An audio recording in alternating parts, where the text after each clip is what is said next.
ধর্মতত্ত্বে বঙ্কিমচন্দ্র লিখছেন, রাজার অপেক্ষাও যাহারা সমাজের শিক্ষক তাহারা ভক্তির পাত্র।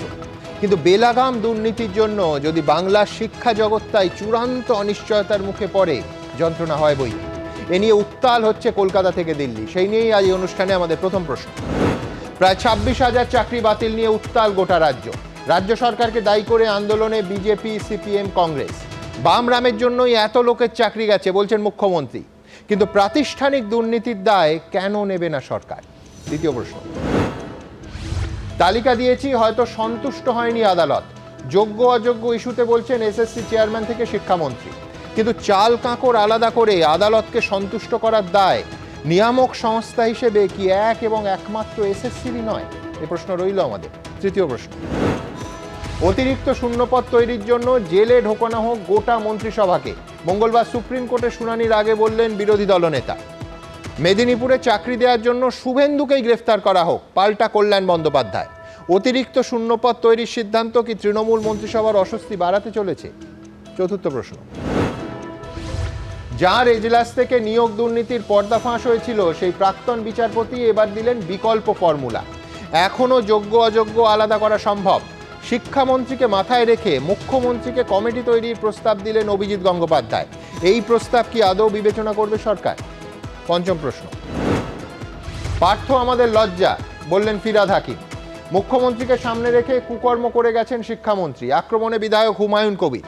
কিন্তু অযোগ্যদের আড়াল করতে অতিরিক্ত শূন্যপদ তৈরির সিদ্ধান্ত মন্ত্রিসভার হলে দায় একা পার্থর হবে কেন?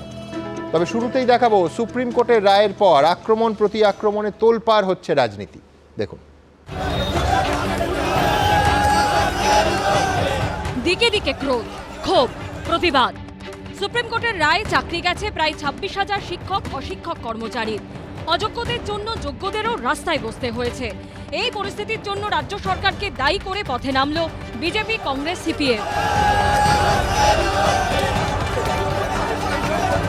আমাদের একটাই দাবি, যারা যোগ্য প্রার্থী তাদেরকে কেন এই কষ্টটা পেতে হচ্ছে?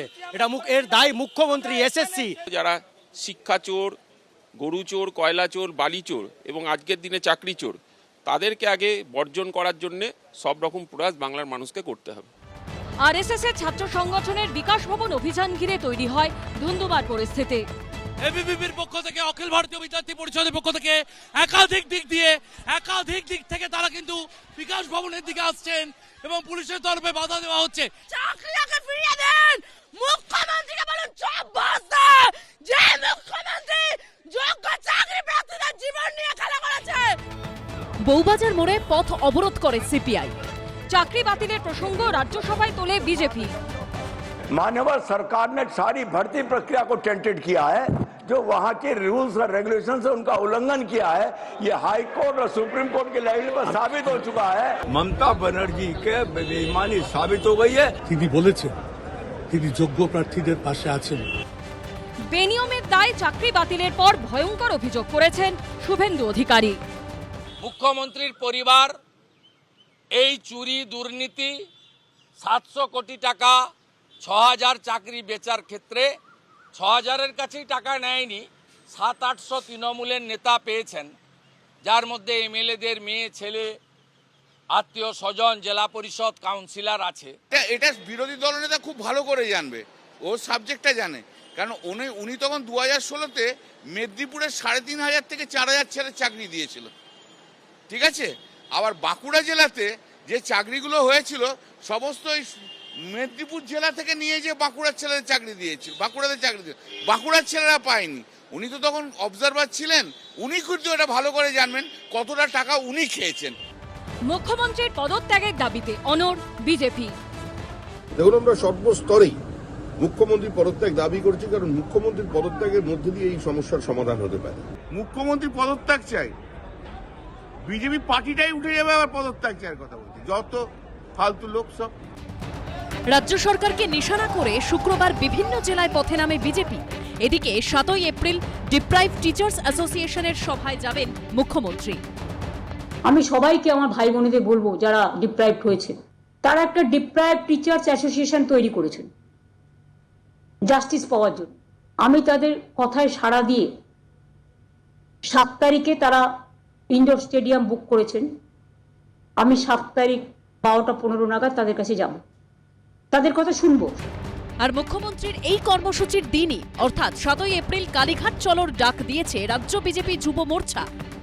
আগামী 13 তারিখ আমরা কলেজ স্কোয়ার থেকে রানী রাসমণি পর্যন্ত বিশাল আমরা প্রতিবাদ মিছিলের ডাক দিয়েছি এবং সেই বিরাট প্রতিবাদ মিছিল হবে।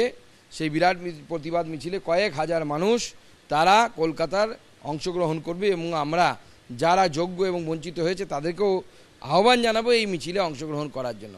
তার আগে আমাদের যুব মোর্চা কালীঘাট চলো কর্মসূচি 7 তারিখে পালন করবে। বিজেপির এই সময় এই আন্দোলন করার কোনো পয়েন্ট নেই। ওরা আগের বার করেছিল, আন্দোলন শুরু করেছিল, তবে হারিয়ে গেছে। সুতরাং বিজেপি পুরোটাই ফালতু এবং লোক ঠকানো ব্যাপার। 13ই এপ্রিল কলেজ স্কোয়ার থেকে ধর্মতলা পর্যন্ত মিছিল করবে রাজ্য বিজেপি। শিবাশিস মৌলিক, সৌমিত্র রায় ও সৌরভ বন্দ্যোপাধ্যায়ের রিপোর্ট, এবিপি আনন্দ। দেখুন, আমি একটা খটকা দিয়ে শুরু করব।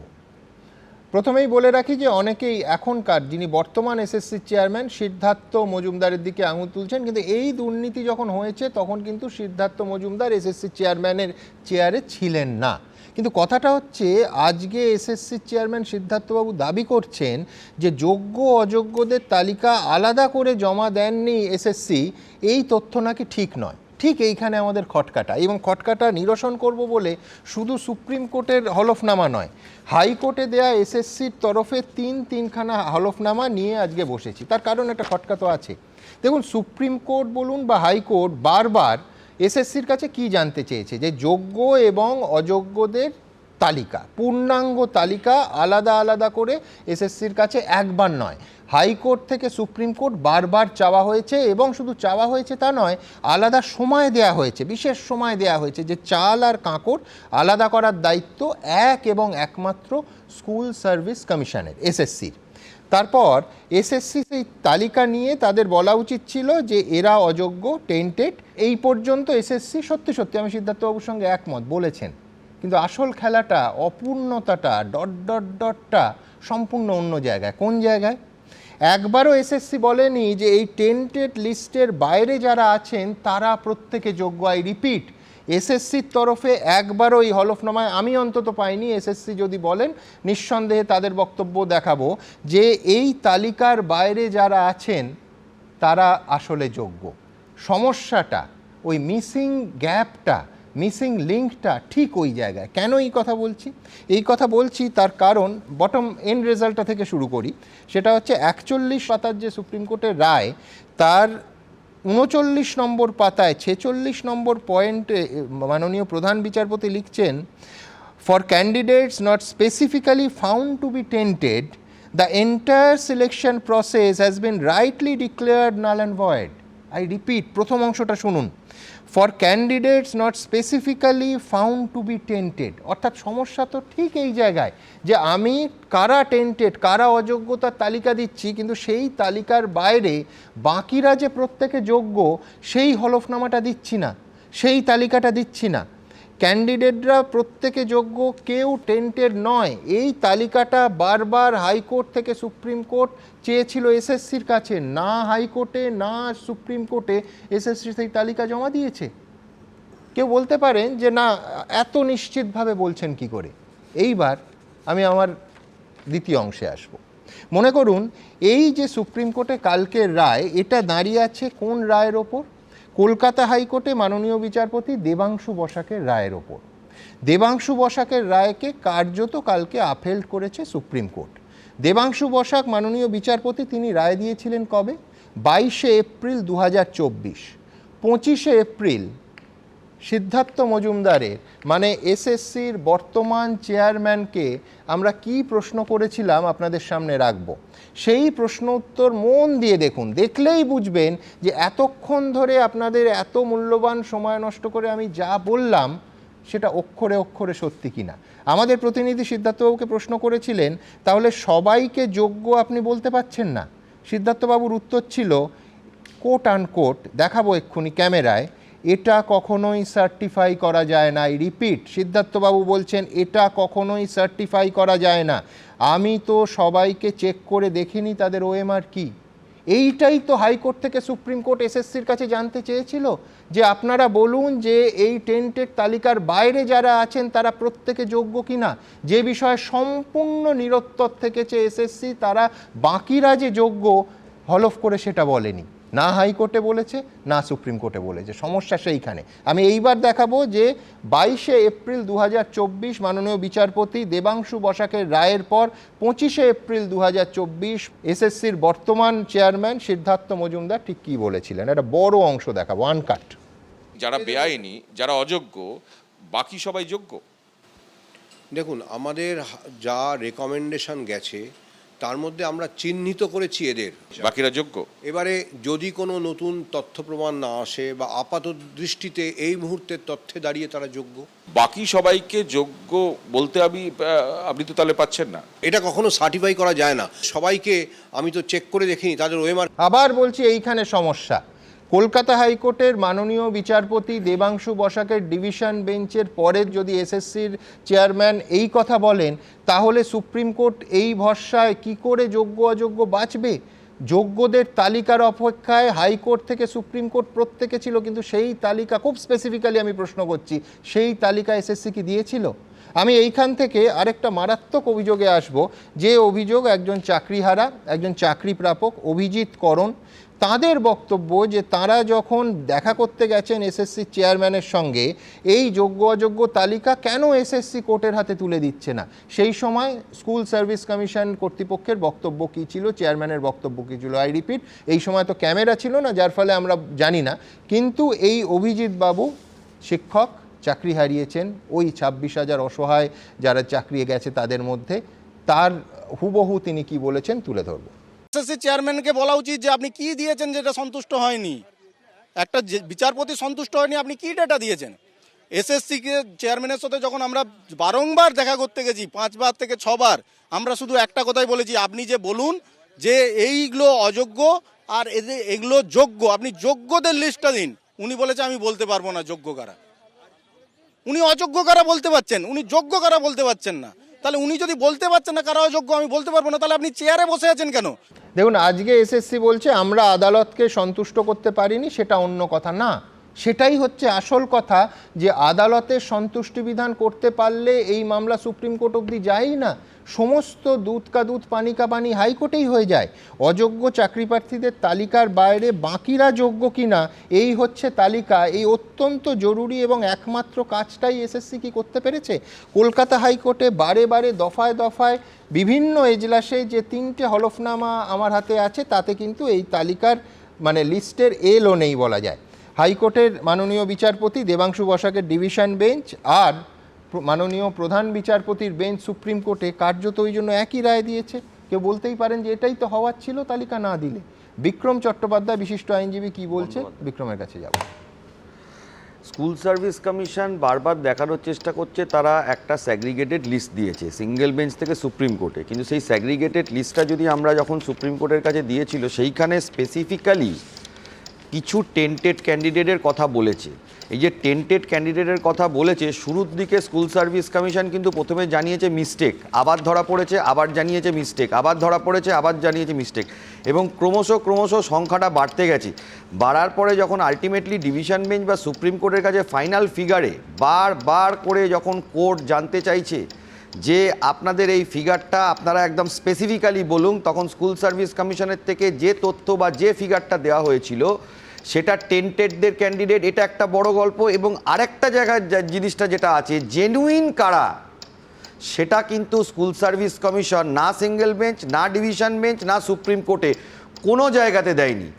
ডিভিশন বেঞ্চে যখন মামলার হিয়ারিং হচ্ছে, সেখানে প্রত্যেকটা এফিডেভিটের মধ্যে সেখানে যতগুলো আইডেন্টিফাইড করেছে যারা রিট পিটিশনার বা সিবিআই, তাদেরগুলোকে স্কুল সার্ভিস কমিশন মেনে নিয়েছে যে হ্যাঁ এইগুলো ভুয়ো। কিন্তু স্কুল সার্ভিস কমিশনের তরফ থেকে ভলেন্টারিলি কোনো কিছু আজ পর্যন্ত জানানো হয়নি, যেগুলো একদম অ্যাপারেন্টলি আমরা মামলা চলার সময় দেখিয়েছি যে কারো র্যাঙ্ক জাম্প হয়েছে। অর্থাৎ বিক্রম আপনি বলছেন যে 6000-এর কাছাকাছি সংখ্যাটা এসএসসি বলছে যে এরা ভুয়ো, কিন্তু সেই ভুয়োর বাইরের যারা বিপুল সংখ্যক চাকরি প্রাপক শিক্ষক শিক্ষিকা তারা যে অরিজিনাল, এইটা এসএসসি তালিকা দেয়নি। বেঞ্চ থেকে সুপ্রিম কোর্ট অবধি কোনোদিন দেয়নি। আর যে সংখ্যাটা ভুয়ো বলছে সেটা স্কুল সার্ভিস কমিশন বলছে না, সেটা আমরা বলেছি বা সিবিআই তদন্ত করে বার করেছে, তারপরে স্কুল সার্ভিস কমিশন আদালতে মানতে বাধ্য হয়েছে, সেটা এসএসসি নিজের থেকে কোনোদিন বলেনি। ফার্দার যখন চেয়ারম্যানকে বলা হয়েছিল, যখন ডিভিশন বেঞ্চে হিয়ারিং চলছিল, বারংবার হাইকোর্ট জিজ্ঞেস করেছিল একটা খুব ভাইটাল পয়েন্ট যেটা ডিভিশন বেঞ্চ এবং সুপ্রিম কোর্টে উঠেছে, 242 নম্বর প্যারাগ্রাফ যেটা ডিভিশন বেঞ্চের অর্ডারে আছে। স্কুল সার্ভিস কমিশন বলছে in the course of hearing School Service Commission did not discount the fact that possibilities of further illegalities exist.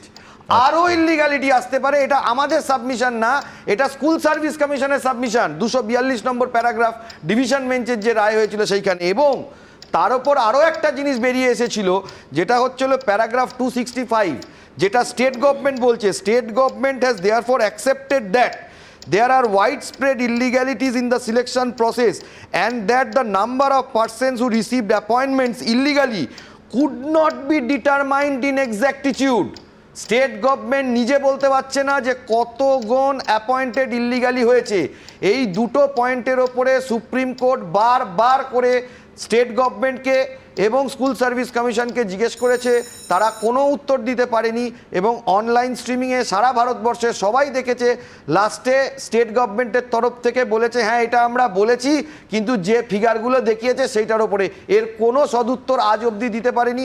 এবং জেনুইন কারা তাদের লিস্ট আজ অবধি দেয়নি। যদি জেনুইন দেবার মতন এদের ইচ্ছে থাকতো বা সদিচ্ছে থাকতো, তাহলে জেনুইন এবং টেন্টেড দুটো লিস্ট তো পাবলিশ করে দিতে পারতো। যখন সিঙ্গেল বেঞ্চে মামলা হচ্ছিল তখন কিন্তু বিভিন্ন সময়তে কোর্ট অর্ডার দিয়ে লিস্টগুলো পাবলিশ করে দিয়েছিল। সেই লিস্ট যাতে পাবলিশ না হয় তার জন্য রাজ্য সরকার, টেন্টেড ক্যান্ডিডেট এবং স্কুল সার্ভিস কমিশন বারবার করে দৌড়েছে আপার ফোরামগুলোতে যাতে লিস্ট পাবলিশ না করা হয়। সেই অর্ডারও পর্যন্ত আছে। আলটিমেটলি তারা লিস্ট দিতেও পারেনি এবং লিস্টটা পাবলিশ করেনি। আজকে যদি পুরো লিস্ট উইথ নাম, রোল নাম্বার, ওএমআর সমস্ত কিছু পাবলিশ করে দিলে কি অসুবিধা আছে? দুটো লিস্ট, টেন্টেড আনটেন্টেড, একদম ডিটেলস পাবলিশ করে দিতে, এবং স্কুল সার্ভিস কমিশনের রুলে আছে, তাও তারা করেনি। একদম বিক্রম যে সম্ভাবনার কথা বলছেন সেটা হলে তো আর এই মামলা সুপ্রিম কোর্ট অবধি যায়ই না। দুধ কা দুধ পানি কা পানি, কে যোগ্য কে অযোগ্য এই তালিকার ভিত্তিতে কোর্ট সিদ্ধান্ত নিয়ে নেয় এবং সেখানেই কাহানি খতম। আমি ঠিক এই জায়গা থেকে আজকে এসএসসির তরফে যে দাবি করা হয়েছে যে যোগ্য অযোগ্যদের তালিকা দেওয়া হয়েছিল, কিন্তু আদালত তাতে সন্তুষ্ট হয়নি।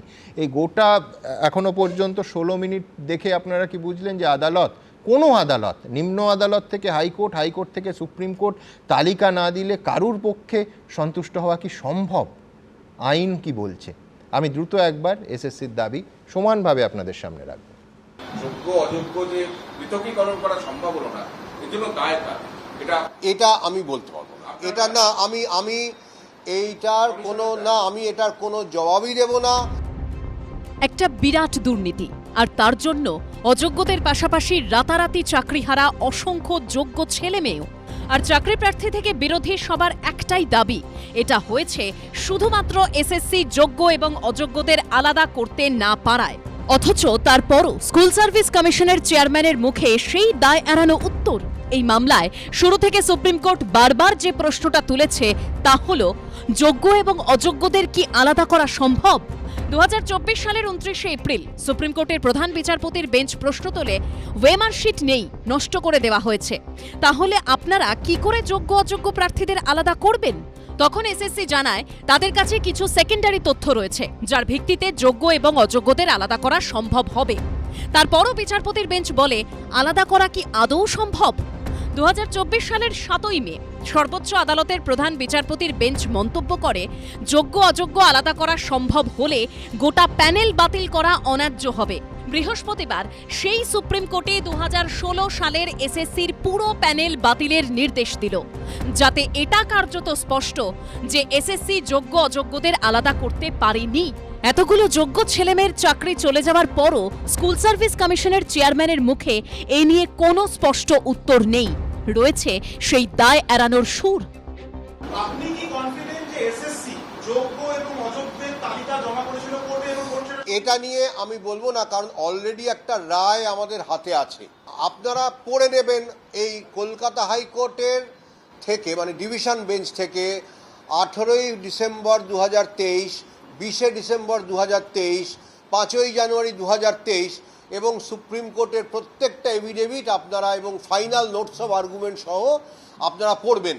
না পড়ে বা না হোমওয়ার্ক করে এই প্রশ্নগুলো আজকে করবার আর কোনো মানে নেই। তাতে আমি সন্তুষ্ট করতে পারিনি, সেটা অন্য প্রশ্ন। এখানেই প্রশ্ন উঠছে যে তথ্য আদালতকে সন্তুষ্ট করতে পারে না, তার গুরুত্ব কি? তাহলে আর এসএসসি যোগ্য অযোগ্য আলাদা করলো কোথায়? এসএসসির চেয়ারম্যানের দাবি কার্যত উড়িয়ে দিয়েছেন আইনজীবীরাও। তাদের দাবি এসএসসির তরফে একাধিক হলফনামা দেওয়া হয়েছিল ঠিকই, কিন্তু সেখানে অযোগ্যদের তালিকা দেওয়া হলেও নির্দিষ্টভাবে যোগ্যদের তালিকা আলাদা করে দেওয়া হয়নি। প্রকৃত বৈধ বা প্রকৃত অবৈধ এই ক্যান্ডিডেট তখনই বাছা সম্ভব হবে যখন ওএমআর শিটটি প্রকৃত হবে। এখন ওএমআর শিট প্রকৃত কি প্রকৃত নয়, সেই ক্ষেত্রে এসএসসির স্ট্যান্ড হচ্ছে ধরি মাছ নাচুই পানি। আমি বলবো না এটি আমার ওএমআর শিট, অতএব সিবিআইয়ের উদ্ধারকৃত ওএমআর শিট, এটি ঠিকও বলছি না ভুলও বলছি না। এই ধরি মাছ নাচুই পানি করতে গিয়ে আজকের এই অবস্থা হয়েছে। 3টে অ্যাফিডেভিটে যেটা কোর্ট বারবার সন্তুষ্ট না হতে ওনাদের কাছে জানতে চেয়েছিল যে আপনাদের স্ট্যান্ড কি, এই দুর্নীতির বিষয়ে আপনাদের স্ট্যান্ড কি, আপনারা একটা লিস্ট দিন। কোনো যোগ্যের তালিকাই কমিশন এই 3টে হলফনামাতে দেয়নি। যে তালিকা দিয়েছে সেটা শুধুমাত্র মামলাকারীরা যে তালিকা দিয়েছিল কিছু জনের, সেই তালিকা দিয়েছে। সেটাতেও বলেছিল coat unquote identified so far. এতেই বোঝা যাচ্ছে যে কোনো তালিকাই দেয়নি, প্রকৃত তালিকা যারা যোগ্যের তালিকা। শুধু অবশ্য এসএসসির চেয়ারম্যান নয়, কার্যত একই সুর শোনা গেছে শিক্ষামন্ত্রীর মুখেও। আপনারা যেটা বলছেন যে যোগ্য বা অযোগ্য এসএসসি ভাগ করতে পারেনি তা নয়, হয়তো বলতে পারেন তাতে কোর্ট সম্পূর্ণত কোর্ট সেটা বলেওছেন মাননীয় যে তারা সন্তুষ্ট হচ্ছেন না। 3টে ডেটে তো যোগ্য অযোগ্য তালিকা দিতে বারবার বলেছে, সেই জন্য তো সুপ্রিম কোর্টের অর্ডারে অযোগ্যদের তালিকা নেই, শুধু বলে গেছে কারা কারা অযোগ্য হতে পারে। সেই জন্য তো 18,000 যোগ্য শিক্ষক শিক্ষাকর্মীকে বলি দিলেন। এতগুলো মানুষের ভবিষ্যৎ অন্ধকারে, অথচ এখনো সবাই দায় এড়াতে ব্যস্ত। সৌভিক মজুমদার, সন্দীপ সরকার ও কৃষ্ণেন্দু অধিকারীর রিপোর্ট, এবিপি আনন্দ। দেখুন, সিদ্ধার্থবাবু সাংবাদিকদের উপদেশ দিয়েছেন যে তারা যেন হোমওয়ার্ক করে আসেন। মুশকিল হচ্ছে যে এসএসসি নিয়ে 19 সাল থেকে হোমওয়ার্ক করছি এবং হোমওয়ার্কের পর এই যাবতীয় তথ্য আপনাদের সামনে রেখেছি, এমনকি ওএমআর শিটে কীভাবে 0 নম্বরকে 53 হলো সেই সব হোমওয়ার্কও রেখেছি। 2014 সাল থেকে প্রাথমিক দুর্নীতির একটার পর একটা অভিযোগ এই অনুষ্ঠানে আপনাদের সামনে তুলে ধরেছে। আর মুশকিল হচ্ছে এই হোমওয়ার্ক দেখার পর কালকে সিদ্ধার্থবাবু আবার প্রেস কনফারেন্স করে একটা ক্লাস ওয়ার্ক হিসেবে তার যুক্তি যদি শোনান সেটাও আপনাদের সামনে রাখবো, কোনো তাতে অসুবিধা নেই। কিন্তু আমার পরের বক্তা যিনি, তিনি হচ্ছেন চিত্তরঞ্জন মণ্ডল। তিনি হচ্ছেন এই এসএসসির চেয়ারম্যান ছিলেন তাই নয়, তিনি তৃণমূল আমলের প্রথম এসএসসির চেয়ারম্যান চিত্তরঞ্জন বাবু। আমি আপনার কাছে আসব যে কেন একাধিক কোর্ট বারবার জানতে চাওয়া সত্ত্বেও এরা যোগ্য এরা অযোগ্য এই তালিকা এসএসসি হাইকোর্ট বা সুপ্রিম কোর্টে জমা দিল না? আরও স্পেসিফিক্যালি আমি যদি প্রশ্নটা করি, চাল এবং কাঁকড় এমনভাবে মেশানো হয়েছে যে আলাদা করা গেল না। বহু চেষ্টা করা হয়েছে এসএসসির তরফে, আলাদা করতে তারা পারেননি, নাকি ইচ্ছাকৃতভাবে আরও মিশিয়ে দেয়া হলো, অর্থাৎ ইচ্ছাকৃতভাবে আলাদা করা গেল না? এই জন্য আমি এই প্রশ্নটা করলাম যে আমি ওএমআর শিটে কালকে বিস্তারিত এই রায় নিয়ে আলোচনা করেছি, আজকে আর রিপিট করছি না। ওএমআর শিট 1 বছরের পরে নষ্ট করে দিলাম, তার মিরর কপি রাখলাম না, অর্থাৎ কোথাও আমি দুর্নীতির একটা গেম প্ল্যানের পার্ট হিসেবে আমি এই বিভাজনটা, এই দুটো আলাদা তালিকা কোনো কোর্টকে দিলাম না। এসএসসির প্রাক্তন চেয়ারম্যান হিসেবে চিত্তরঞ্জনবাবু আপনার কি মনে হয়? দেখুন, পুরনো অভিজ্ঞতা থেকে আমি বলতে পারি, ধরুন এখন ক্রাইসিস আছে, কারণ দেখা যায় যতগুলো অ্যাপ্লিকেন্ট হয় নাম্বার অফ পোস্টের থেকে অনেক বেশি, বেশ কয়েক গুণ। যতই আমরা দাবি করি না কেন, ক্রাইসিস ইন এমপ্লয়মেন্ট আছে। কাজে যেখানেই ক্রাইসিস থাকবে সেখানেই করাপশানের স্কোপটা বেশি এসে যায়। এবং আমি বলবো যে সরকার প্রতিষ্ঠিত আছেন তারা যদি বলেন যে এসএসসি হচ্ছে অটোনোমাস ইনস্টিটিউশন, এই কথাটাকে ধরে নিয়ে আমি কয়েকটা কথা বলবো। সাধারণভাবে তাদের একটা প্রথমেই যখন তারা রিক্রুটমেন্ট করতে চাইছেন, যখন ক্রাইসিস আছে, বিরোধী দল স্ট্রং আছে, তাদের উচিত ছিল কোনো একটা ট্রান্সপারেন্সিটা নিয়ে আলোচনা করা। এমনটা নয় যে কিভাবে ট্রান্সপারেন্ট করা যাবে সে ব্যবস্থাটা ছিল না। কারণ সেই সময়ে যে সময় চেয়ারম্যান ছিলাম আমি প্রথমেই বুঝেছিলাম যে সরকারকে যদি কালিমা মুক্ত করতে হয় ট্রান্সপারেন্সি আনতে হবে। সেই জন্য আমি প্রথমেই যেটা করেছিলাম ওএমআর সিটের সাথে ডুপ্লিকেট ওএমআর দিয়েছিলাম, কার্বনলেস ডুপ্লিকেট। আমার মনে আছে আমার যুক্তিতক্ক অনুষ্ঠানে আপনি একবার বলেছিলেন যে এতটা চাপ এসেছিল আপনাদের, এমনকি নেতা মন্ত্রীদের গাড়ির ড্রাইভারকে দিয়ে অবধি তালিকা পাঠানো হতো আপনার কাছে। হ্যাঁ, সেই জন্যই আমি জানতাম এই চাপটা তো থাকবেই, সেই জন্য আমি আগে থেকেই ব্যবস্থা করে রেখেছিলাম, ওই ট্রান্সপারেন্সিটার উপর জোর দিয়েছিলাম, যার জন্য কার্বনলেস ডুপ্লিকেট পেপার তৈরি করে ছেলেদের ওএমআর সিটে দেওয়া হয়েছিল, তারা পরীক্ষা দিল, নিজেরা ওএমআর সিট নিয়ে চলে গেল। আজকে যদি বা যেটা নিতে হয় পরীক্ষা দেওয়ার পরে ওএমআর সিট যেটা হলো সেটাকে স্ক্যান করেও তো ওয়েবসাইটে তুলে দেওয়া যেত, যাতে যে কোনো ছেলে সেটা দেখতে পারতো, সার্টিফাই করতে পারতো, তার আপত্তি থাকলে সে ডাউনলোড করে এসে কমপ্লেন করতে পারতো। অর্থাৎ কোনো ট্র্যাক আমি আগের থেকেই আমার স্বচ্ছতা নেই যে করতে হবে, এ মানসিকতাটা গড়ার থেকেই ছিল না, এটাই প্রমাণ করে। আর যদি বলেন যে এসএসসি অটোনোমাস সেই পুরোভাবে দায়ী, তাহলে তো সিদ্ধার্থ মজুমদারকে দায়িত্ব নিতেই হবে, কারণ ইটস এ কন্টিনিউয়াস প্রসেস। আর একটা কথা, তাই যদি হয়, এসএসসি যদি কন্টিনিউয়াস হয়, তাহলে পূর্বতন মন্ত্রী জেলে কেন? এই প্রশ্নটা এসেই যায়। তার মানে কোথাও না কোথাও তার একটা ইন্টারাকশান ছিল। যতই দাবি করা হোক যেটা অটোনোমাস, অ্যাকচুয়ালি অটোনোমাস নয়, জোর চাপিয়ে দেওয়া হয়েছিল। এইখানেই মাথাটা উঁচু করে সিলেকশন করাটার প্রয়োজন ছিল। তার পরিণতি হয়তো আজকে মুখ্যমন্ত্রী বলছেন যে আমরা হস্তক্ষেপ করি না, আপনার অভিজ্ঞতা কি বলছে? সেই জন্য তো বলছি, যদি অটোনোমাস হয় তাহলে পুরো দায়টা তো চেয়ারম্যানের, তাহলে পুরনো প্রাক্তন মন্ত্রী জেলে কেন? কি করে জেলে গেলেন? তার সঙ্গে সম্পর্ক কোথায়? সে সম্পর্কটা নিশ্চয়ই এস্টাবলিশড হয়েছে, তাই উনি গেছেন। কাজে কাজে অটোনোমাস মুখে দাবি করলেও যে কি হচ্ছে সেটা আমার প্রত্যক্ষ অভিজ্ঞতা আছে, প্রমাণ তো করতে পারবো না, কারণ অনেক কিছু আন্ডার দ্য টেবিল হয়, বলা হয়। কারণ আমি জানতাম ট্রান্সপারেন্টলি ব্যবস্থা না করলে শেষ দায়ভার চেয়ারম্যানকেই নিতে হবে, যার জন্য বেশ কিছু লোক যারা দায়িত্ব ছিলেন তারা জেল খাটছেন, আর বাকিরা বাইরে দিব্যি ঘুরে বেড়াচ্ছেন। সেটা যদি তারা আগে ভাবতেন ভবিষ্যতে, তাহলে তারা কিন্তু ওএমআর সিটটা দিতেন, বা ওএমআর সিটটা স্ক্যান করে ওয়েবসাইটে তুলে দিতেন, ছেলেরা দেখে নিত। নিটে যেটা আছে, যে প্র্যাকটিসটা এসএসসিতে চালু করা হয়েছিল, এবং সেখানে যে সমস্ত টেকনিক্যাল পার্সোনালিটি আছে দে আর ওয়েল ইকুইপড, তারা করে ফেলেছে। তাছাড়া আরেকটা পয়েন্ট আপনাদের বলি, হুইচ ইজ ভেরি ডেঞ্জারাস, এসএসসিতে এমন ইনফ্রাস্ট্রাকচার আছে তার ইভ্যালুয়েশনের জন্য আউটসোর্স করার প্রয়োজন নেই। ঠিক, অথচ এক্ষেত্রে আউটসোর্স করা হচ্ছে। আমার একটা ছোট্ট কৌতূহলের প্রশ্ন আছে, আপনি ছেড়ে দিলেন, আপনি বারবার ব্যাখ্যা করেছেন কেন, কতটা চাপ ছিল। তারপরে যিনি এসএসসি চেয়ারম্যান হলেন তিনি মাত্র 2.5 মাস ছিলেন, সেটাও মানে আমি হ্যাঁ, আর 2.5 মাসের মধ্যে আবার সুবীরেশ বাবু চলে এলেন। এই ব্যাপারটা কি? মানে আমি বলছি কোনো সরকারি পদ, বিশেষ করে এসএসসির মতো গুরুত্বপূর্ণ সরকারি পদে একজন 2.5 মাস থাকবেন, আর একজন আপনার মতো মানুষ চাপের জন্য ছেড়ে দেবেন, এটা তো খুব মানে অর্থাৎ অশনি সংকেত আগে থেকেই ছিল। ডেফিনেটলি, এতে তো সন্দেহ নেই কোনো, এটা তো আর এর জন্য বলতে হয় না। এক্ষুনি একজন শিক্ষামন্ত্রীর বক্তব্য শুনে উনি বললেন হাইকোর্টের পছন্দ হয়নি। কি পছন্দ হয়নি? কি দিয়েছেন আপনারা যে পছন্দ হবে? আপনারা তো এভিডেভিট করে কোনো ডেটাই দেননি। বিরোধী পক্ষ তার বলেছে, সেগুলোকে আপনারা করোবোরেট করেছেন মাত্র। এটা মাথায় রাখতে হবে, সেটা পছন্দের জায়গাটা কোথায়। একেবারে তবে তো আমি বলবো যে আমার পছন্দ হয়েছে বা পছন্দ হয়নি। একদম একেবারে খোলামেলা ভাবে ওনার নিজের অভিজ্ঞতা বললেন। আমি যেহেতু চিত্তরঞ্জন বাবু আগের শিক্ষামন্ত্রী, অর্থাৎ যিনি এখন জেলের মধ্যে, পার্থ চট্টোপাধ্যায়ের কথা বললেন, পার্থ চট্টোপাধ্যায়ের গ্রেফতারি এবং তারপর তার বান্ধবীর ফ্ল্যাট থেকে যা যা পাওয়া গেল, কিভাবে তোলপাড় ফেলে দিয়েছিল শুধু রাজনীতিতে নয়, সমাজেও, বঙ্গ সমাজেও, দেখাবো এবার। এসএসসির অটোনমি যে পার্থ চ্যাটার্জি খতম করেছেন 17 সালে, এটা কি মুখ্যমন্ত্রীর জানা আছে? দুর্নীতির দায়ে 2016 সালের এসএসসির পুরো প্যানেলই বাতিল করে দিয়েছে সুপ্রিম কোর্ট। চাকরি গেছে প্রায় 26,000 জনের। বিরোধীদের নিশানায় তৃণমূল সরকার। আক্রমণের মুখে মুখ্যমন্ত্রী মমতা বন্দ্যোপাধ্যায়, আর সেই সঙ্গে জেলবন্দি প্রাক্তন শিক্ষামন্ত্রী ও তৃণমূলের প্রাক্তন মহাসচিব পার্থ চট্টোপাধ্যায়।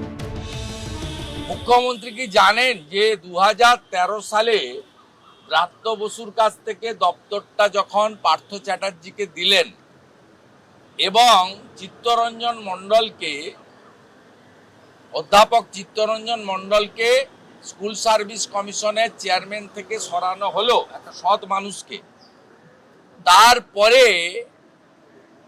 এই পার্থ চ্যাটার্জি এসএসসির অটোনমিটা খতম করেছে। স্কুলে নিয়োগ দুর্নীতির তদন্তে নেবে 2022 সালের 22শে জুলাই পার্থ চট্টোপাধ্যায়ের ঘনিষ্ঠ অর্পিতা মুখোপাধ্যায় টালিগঞ্জের ডায়মন্ড সিটি আবাসনের ফ্ল্যাট থেকে বিপুল পরিমাণ নগদ টাকা উদ্ধার করে ইডি। কেন্দ্রীয় এজেন্সি সূত্রে দাবি করা হয়, ফ্ল্যাটের মধ্যে 2টি বস্তায় 21 কোটি 90 লক্ষ টাকা লুকোনো ছিল।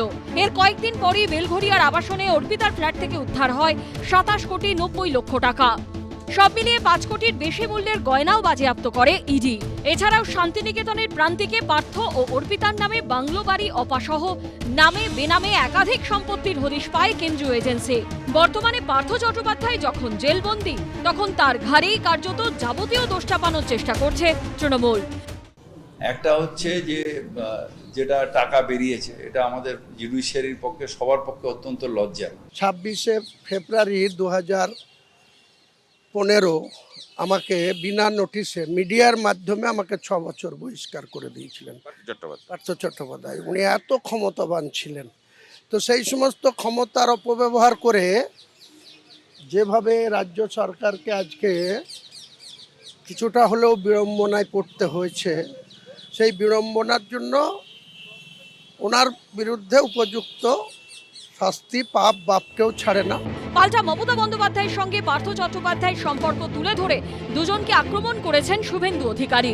এই মুখ্যমন্ত্রী তার মহাসচিব ব্রাত্য বসুকে ঘাড় ধাক্কা মেরে সরিয়ে যাকে তিনি মন্ত্রী করেছিলেন, তাকে, যিনি কথায় কথায় পার্থদা ছাড়া তার কোনো কাজ হতো না,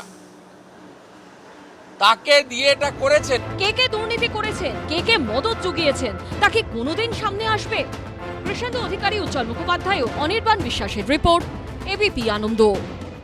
কোনো সন্দেহ নেই যে দায় রাজ্য সরকারের। না, কোনো বিরোধী নেতা কথা বলছেন না, বলছেন রাজ্যসভার তৃণমূলেরই পদত্যাগী সাংসদ জহর সরকার। কি বলছেন জহর সরকার, দেখাবো। দায় তো রাজ্য সরকারের, সে ব্যাপারে কোনো সন্দেহ নেই। ওএমআর শিট যদি নষ্ট, ওরা সব নষ্ট করে দিল। ওএমআর শিট রাখা উচিত ছিল। ওএমআর শিটের না রাখলেও ওএমআর শিটের একটা কপি বলে, ওটাকে মিরর ইমেজ বলে। মিরর ইমেজ রাখা যায় অনেক অল্প স্পেসে। ওএমআর রাখতে গেলে একটা জায়গা বেশি লাগে কম্পিউটারে, সেটা রাখার বাধ্যকতা ছিল, সেইগুলোও নষ্ট করে দিল রাজ্য সরকার। এবং তার এসএসসি আর তার শিক্ষা পরিষদ সকলকে বলা হয়েছিল যে আপনারা ভাগ করে দিন, আপনারা ভাগ করে দিন। কিন্তু সেটা ভাগ করতে গেলে তখন তো ধরা পড়ে যাবে, ভাগ করতে গেলে তো তখন তো ধরা পড়ে যাবে। কিন্তু ভাগ করা উচিত ছিল, উচিত ছিল। মোহভঙ্গ এই জন্যেই যে, আর তারপরে দেখলাম যে মোদিকে আমি বারবার স্বৈরাচারী বলি, কিন্তু স্বৈরাচারের চিহ্ন তো এখনও দেখা যায়। হ্যাঁ, রাজ্যে যারা যোগ্য ক্যান্ডিডেট, যারা ভালো মেধাবী ছাত্র ছাত্রী, যারা পরীক্ষায় পাশ করে জিতেছে, পেয়েছে, মানে তারা সফল হয়েছে, তারা চাকরি পেয়েছে, তারা পোস্টিং পেয়েছে, বিয়ে করেছে, বাচ্চা হয়েছে, মা বাবাকে দেখতে হচ্ছে, তাদের কেন এই অভিশাপ? কিসের জন্য? ওই যারা চোরগুলো এসে পয়সা দিয়েছিল, আর যারা পয়সা দিয়েছিল সকলকে আমি চোর বলবো না, কেন অনেককে বাধ্য করেছে। মমতা বন্দ্যোপাধ্যায় যদি না জানতেন, তবে বলা হবে যে শাসক হিসেবে একটা দুর্বলতার পরিচয় দেখালেন। আর মমতা ব্যানার্জি জেনে যদি এটা ছেড়ে থাকেন, তবে কিন্তু ঠিক কাজে করেননি। অতএব নাক নেই জেনেও হলেও ওনার একটা দায়িত্ব থেকে গেল। এখন উনি বলছেন যে ইনডোর স্টেডিয়ামে আসো, আমরা কথা বলি। আমি তো চিন্তা করছি প্রশাসক কি কথা বলবে, আমি তো বুঝতে পারছি না। যে পরীক্ষা এমন একটা জিনিস যেখানে এক সময় যে পাশ করছে, তাকে যদি পরের দিন বা পরের সপ্তাহে আবার ওই পরীক্ষায় বসতে বলা হয়, সে পাশ নাও করতে পারে। আমি হেসে বলতাম যে আমি এক চান্স আইএস পেয়েছি, পরের বার যদি বসতে বলতো আমি বোধহয় আন্দামান পুলিশ সার্ভিসও পেতাম না। হ্যাঁ, বলা যায় না কিছু। একটার পর একটা প্রশ্ন তুললেন জহর সরকার। আমি বলছি যে পার্থ চট্টোপাধ্যায়ের বান্ধবীর ফ্ল্যাট থেকে 50 কোটি নগদ এবং প্রায় 11 কিলো সোনা উদ্ধার হয়েছিল। সিবিআই তদন্তে উঠে এলো যে রীতিমতো জেলায় জেলায় কালেকশন এজেন্ট নিয়োগ করে শিক্ষক শিক্ষিকার চাকরি, শিক্ষাকর্মীদের চাকরি বিক্রি হয়েছিল।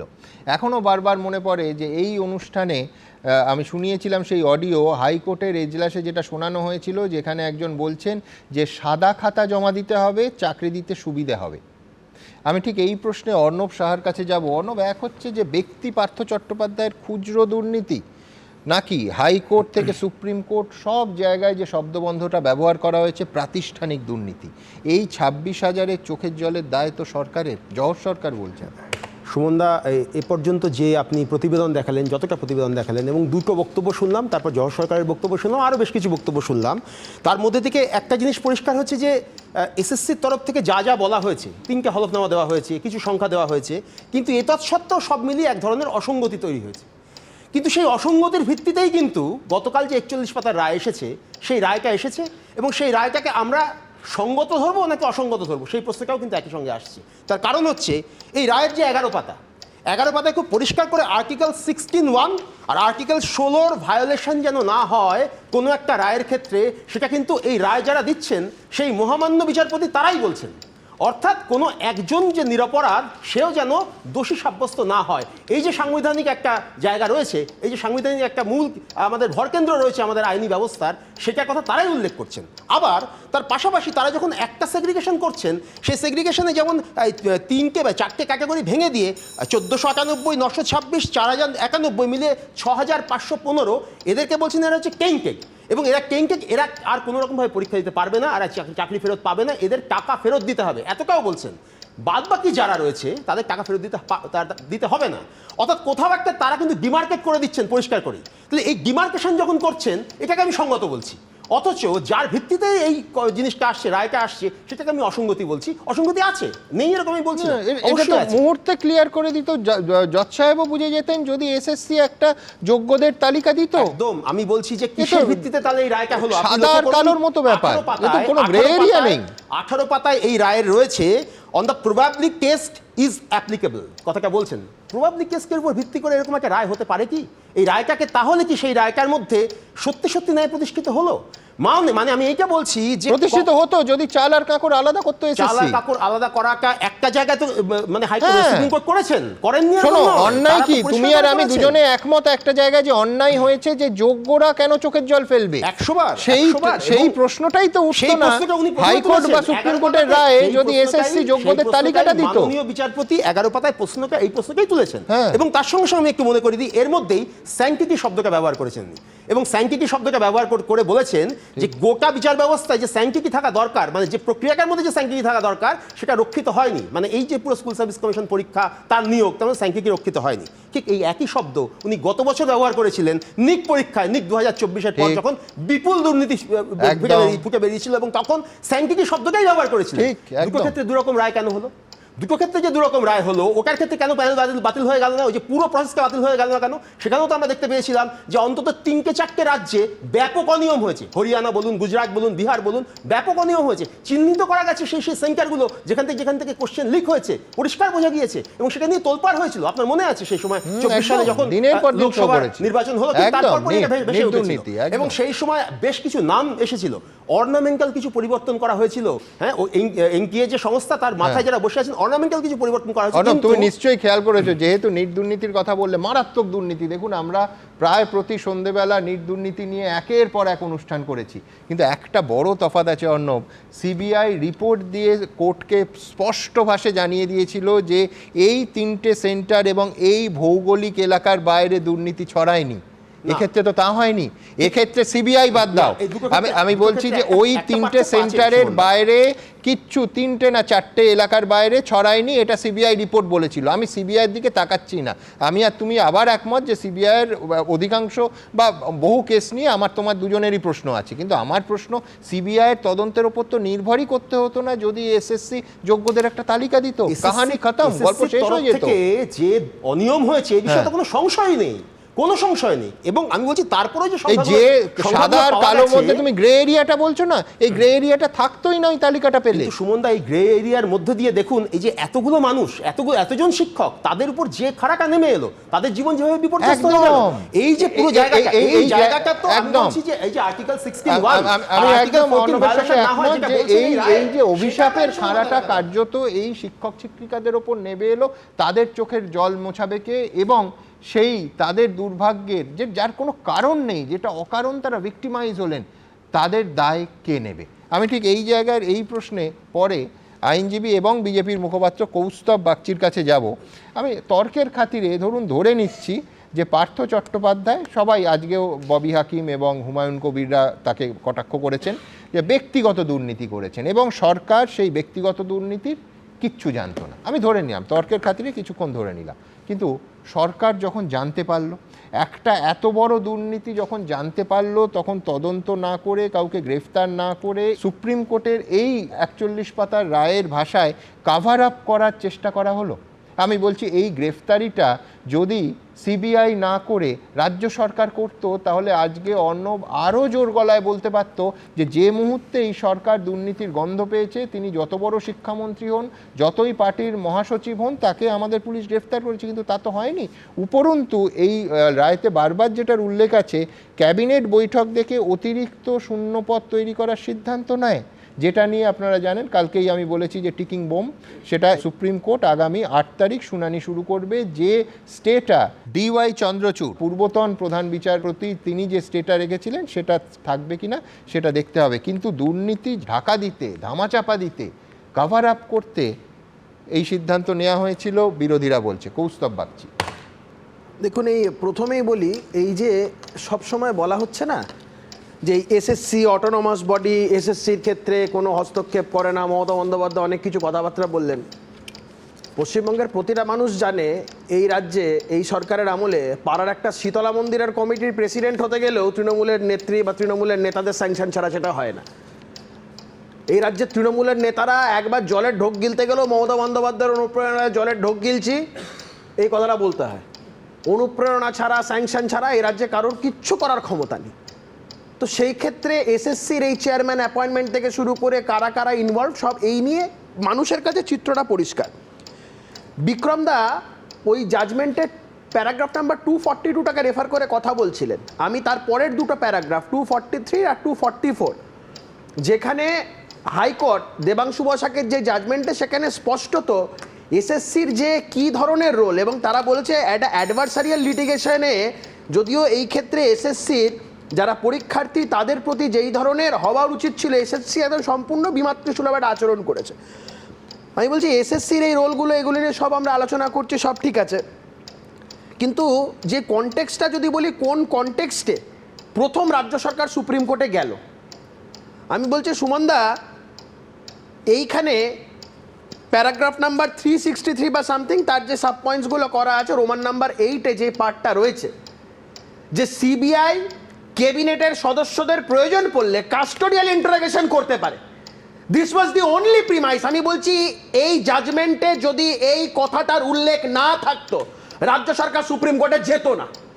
চাকরি বাঁচানোর জন্য রাজ্য সরকার সুপ্রিম কোর্টে যায়। বলছো একের পর এক বড় বড় আইনজীবীরা সুপ্রিম কোর্টে দাঁড়িয়েছেন, তুমি বলছো যে এই যে লেখা ছিল যে ইফ নেসেসারি, কৌস্তব আমি প্যারাটাই পড়ি, CBI will undertake further investigations with regard to the persons involved in the state government approving creation of supernumerary post to accommodate illegal appointments. If necessary CBI will undertake custodial interrogation of such person involve. এইটার জন্য রাজ্য সরকার কোর্টে গেছে 100%। আমি তোমাকে দায়িত্ব নিয়ে বলছি, মমতা বন্দ্যোপাধ্যায় এবং তৃণমূল কংগ্রেসের নেতারা নিজেদের পিঠের চামড়া বাঁচানোর জন্য চলে গেছে। মমতা বন্দ্যোপাধ্যায় ভেবেছেন ওই দেখো পার্থ জেলের ভেতরে কি কষ্টে আছে, ওই দেখো কুণাল একটা সময় কিরকম প্রিজন ভ্যান চাপড়াতো, আমাকে যদি এরকমভাবে প্রিজন ভ্যানে করে নিয়ে যায়, আমাকে যদি জেলের কালকোঠুরির মধ্যে থাকতে হয়, এই ভয় থেকেই অ্যাপ্রিহেনশন থেকে গেছে। প্যারাগ্রাফে যদি ওই প্যারাগ্রাফটা না থাকতো ওই জাজমেন্টে, রাজ্য সরকার আমি বলছি যেত না। এখনো তো রাজ্য সরকার বলছে যে এই রায় রিভিউ পিটিশন রাজ্য সরকার করার কথা ভাবছে। সুমনদা মনে করে দেখো, প্রথম যখন এই অ্যাপ্লিকেশনটা স্টের জন্য রাজ্য সরকার প্রেস করেছিল, চাকরির জন্য কোনো কথা বলেনি, যোগ্য অযোগ্যদের জন্য প্রথমেই ছিল এই অপারেটিভ পার্টে স্টে চেয়েছিল। এখানে বিক্রম দা রয়েছে, এই মামলাটার সাথে ওতপ্রোতভাবে জড়িত। আমি বলছি বিক্রম দা, যখন প্রথম এই মামলাটা হয়েছিল তুমি মনে করে দেখো, এই অপারেটিভ পার্টটার জন্য রাজ্য সরকার প্রথম স্টে চেয়েছিল, চাকরির জন্য নয়। এই মোডাসটা তাদের বোঝার দরকার। আজকে এই কথাগুলো যখন আমরা বলছি, ঠিক, কিন্তু কৌস্তব আরেকটা আমায় বলতেই হবে, সেটা হচ্ছে ধরে নাও এসএসসি ইচ্ছাকৃত অথবা অনিচ্ছাকৃতভাবে লিস্ট তারা দিল না যোগ্যদের, যেটা তারা দেয়নি।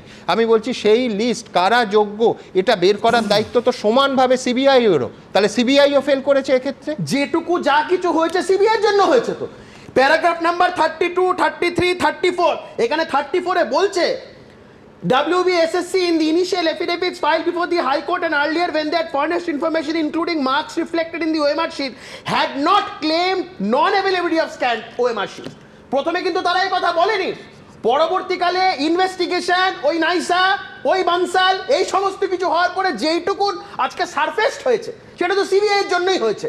এবং আমি বলছি সিবিআই এর জন্য যখন এটাও হয়েছে, সিবিআই এর জন্য রাজ্যের মুখ্যমন্ত্রী মমতা বন্দ্যোপাধ্যায়ের এই চৌর্যবৃত্তির জন্যই সিবিআই মমতা বন্দ্যোপাধ্যায়কে কোমরে দড়ি পড়ে জেলে ঢোকাবে, এবং এটাই ভবিতব্য। তোমার উইশফুল থিঙ্কিং। আমি বলছি সিবিআই এত দূর, আমি ঠিক যেরকম বললাম যে এসএসসি তালিকা দিলে এই এদের চোখের জল ফেলতে হতো না এত হাজার হাজার যোগ্য চাকরি প্রাপকদের, তেমন সিবিআই যদি খুঁজে বার করতে পারতো যে সময় তাদের দেয়া হয়েছিল কে অযোগ্য আর কে যোগ্য, তাহলেও আজকে তাদের চোখের জল ফেলতে হতো না। কিন্তু আমি অর্ণবের কাছে উত্তরে আসবো। আমি বলছি যে আমি দুটো ইনস্ট্যান্সে আসছি। 2009 সালের স্কুল সার্ভিস কমিশন, একেবারে শেষ দিকে, বামফ্রন্ট সরকারের শেষের দিকে, সিএজি রিপোর্ট বলছে নাম্বার কমানো হয়েছে 42,000 জনের, নাম্বার বাড়ানো হয়েছে 12,000 জনের, ওএমআর গন্ডগোল হয়েছে আর 2,500-এর। এই প্রেক্ষিতে মামলাটা হয়েছিল। সেই সময় এসএসসির উকিল ছিলেন হচ্ছে আজকে যিনি বিজেপির এমপি অভিজিৎ গঙ্গোপাধ্যায়, এসএসসির হয়ে তিনি সেই সময় লড়েছিলেন। সেই সময় কে ছিলেন এসএসসির চেয়ারম্যান? ছিলেন হচ্ছে রণজিৎ বসু। রণজিৎ বসুকে কিছু করা হয়েছিল? করা হয়নি। এই যে করা হয়নি, আমি বলছি যে করা তো অবশ্যই উচিত, যারা এটার জন্য দায়ী তাদের অবশ্যই করা উচিত। তাহলে একই রকম ভাবে আমি নিক কেলেঙ্কারিকে আপনি সুমনদা একটু ছোট করে দিলেন, এত ছোট নয় নিক কেলেঙ্কারিটা শিকড় অনেক বড়। না ছোট নয়, আমি বললাম সিবিআই তাদের যে রিপোর্টটা জমা দিল তারা বলেছিল 3টে না 4টে জায়গায় করেছেন। ধর্মেন্দ্র প্রধান পদত্যাগ করেননি। কুম্ভে যদি ধরুন অত বড় একটা দুর্ঘটনা হলো, তার জন্য কি যোগী পদত্যাগ করেছেন? করেননি, বরং তথ্য লোপাট করা হয়েছে ওইখানে সাংবাদিকদের পেটানো হয়েছে যারা মরদেহ খুঁজতে গিয়েছিল, এবং সেই ভিডিও ভাইরাল হয়েছে। ঠিক, ভারতবর্ষে কেলেঙ্কারির দায় নিয়ে হাতের করে গুণে বলতে পারি যে কজন পদত্যাগ করেছে, কিন্তু পদত্যাগ করবে না পদত্যাগের দাবি এটা শাসক আর বিরোধী ঠিক করবে। পদত্যাগটা ইস্যু নয়, ইস্যু হচ্ছে যে ওই 26,000-এর মধ্যে হাজার হাজার চাকরি প্রাপক, যোগ্য চাকরি প্রাপকের চোখের জল। তুমি যেটা আমাকে প্রশ্নটা করলে, তোমার প্রশ্নটার উত্তর লুকিয়ে আছে paragraph 33 of the supreme court judgment. সেখানে কি বলছে? It is peculiar that WBSSC did not retain the mirror scanned copies of the OMR sheets in the electronic record while allowing MS NISA to keep them. The CBI report dated 5/2/2024 indicates that the WBSSC did not initially retain the scanned mirror copies of the OMR sheet, which were subsequently deleted and destroyed. SSC যদি delete destroy করে দেয়, সিবিআইয়ের পক্ষে তো নতুন করে OMR sheet বানানো সম্ভব না। সেখান থেকেই তো অ্যাডভার্স প্রিজাম্পশনের জন্ম।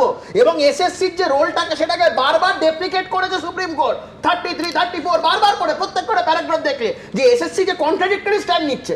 কখনো হাইকোর্টে বলছে যে আমাদের কাছে আছে পড়ে দেবো, কখনো গিয়ে বলছে না আমাদের কাছে নেই, কখনো বলছে 2000 আছে, কখনো বলছে 3000 আছে।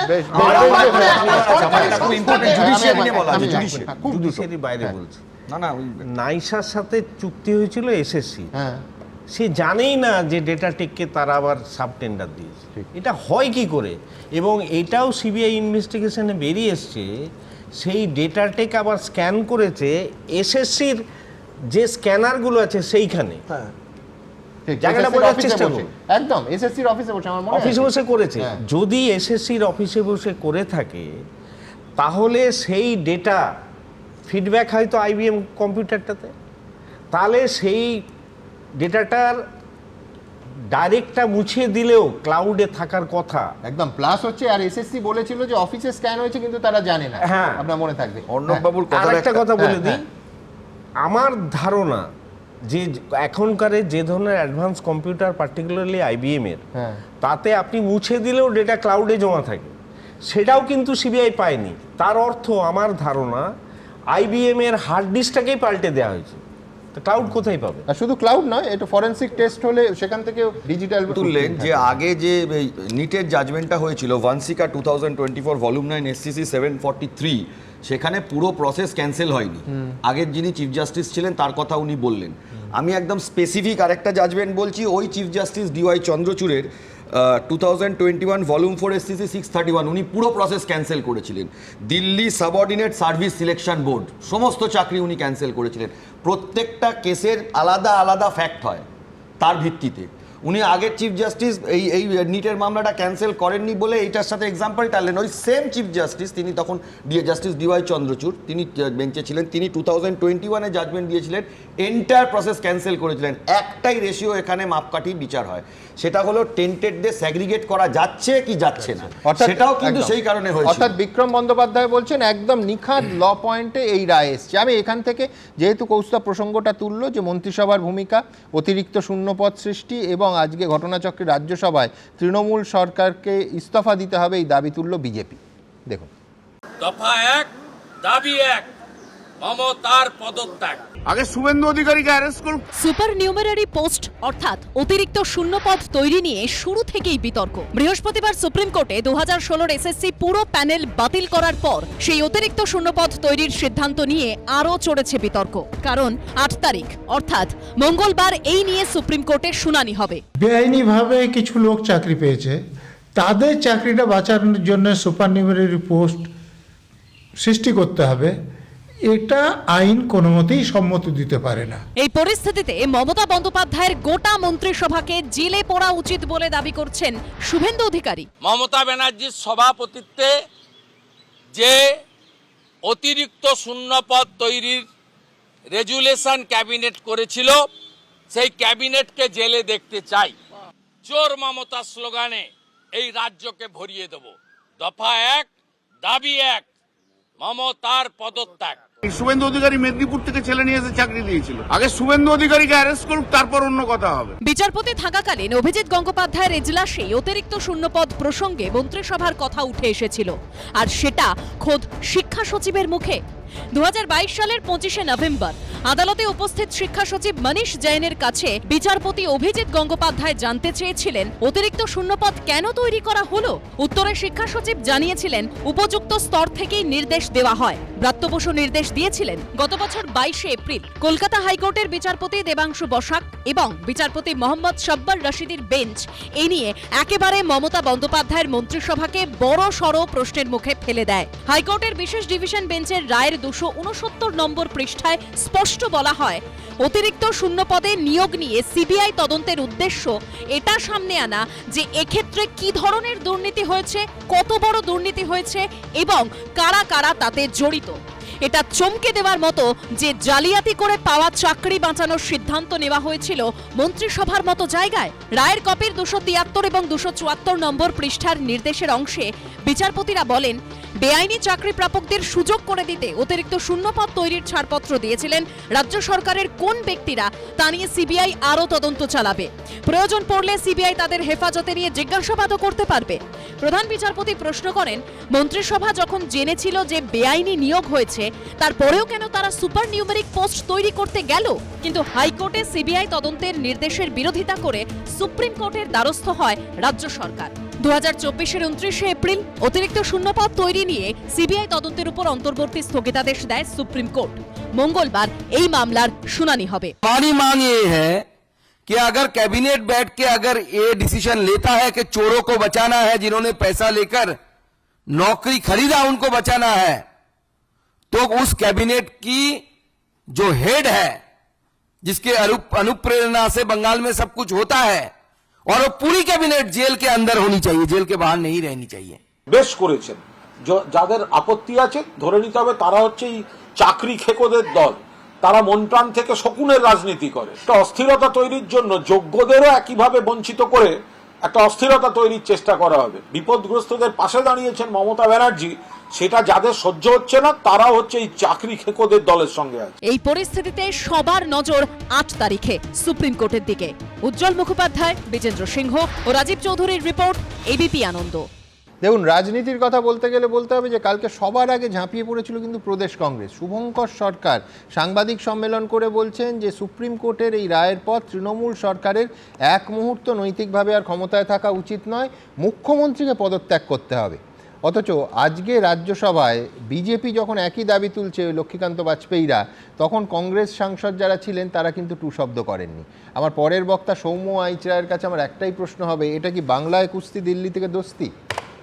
সুমনদা, আপনার প্রশ্নের উত্তর আমি নিশ্চয়ই দেবো, কিন্তু তার আগে আমি শুধু বলি যে মুখ্যমন্ত্রী পশ্চিমবাংলার আপনারা অনেকক্ষণ ধরে আলোচনা করছেন এবং আলোচনার মধ্যে খোঁজার চেষ্টা করছেন যে এসএসসির কতটা ভূমিকা, এই কথায় এসএসসি কতটা করেছে, কতটা করেনি।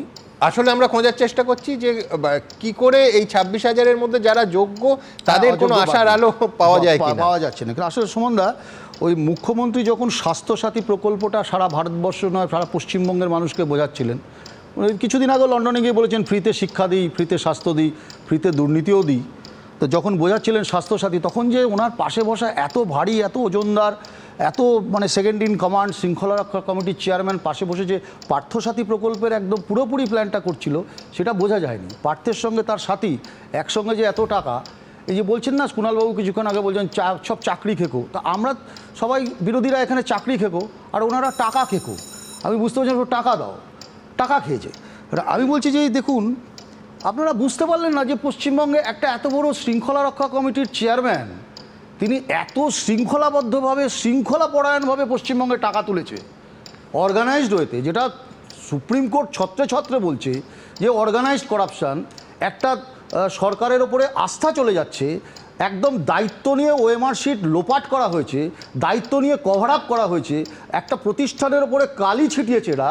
তারপরেও কি বোঝার কোনো অপেক্ষা থাকে যে এসএসসি শুধু নয়, এর পেছনে এদের এই যে এই যে পার্থবাবুর এই যে নাকতলা আর কালীঘাট আর ক্যামাক স্ট্রিট, এই যে পার্থবাবুর এনার্জি যে কোনো ব্যানার্জি দিয়েছে, এটা বুঝতে কোনো অসুবিধা হয় না।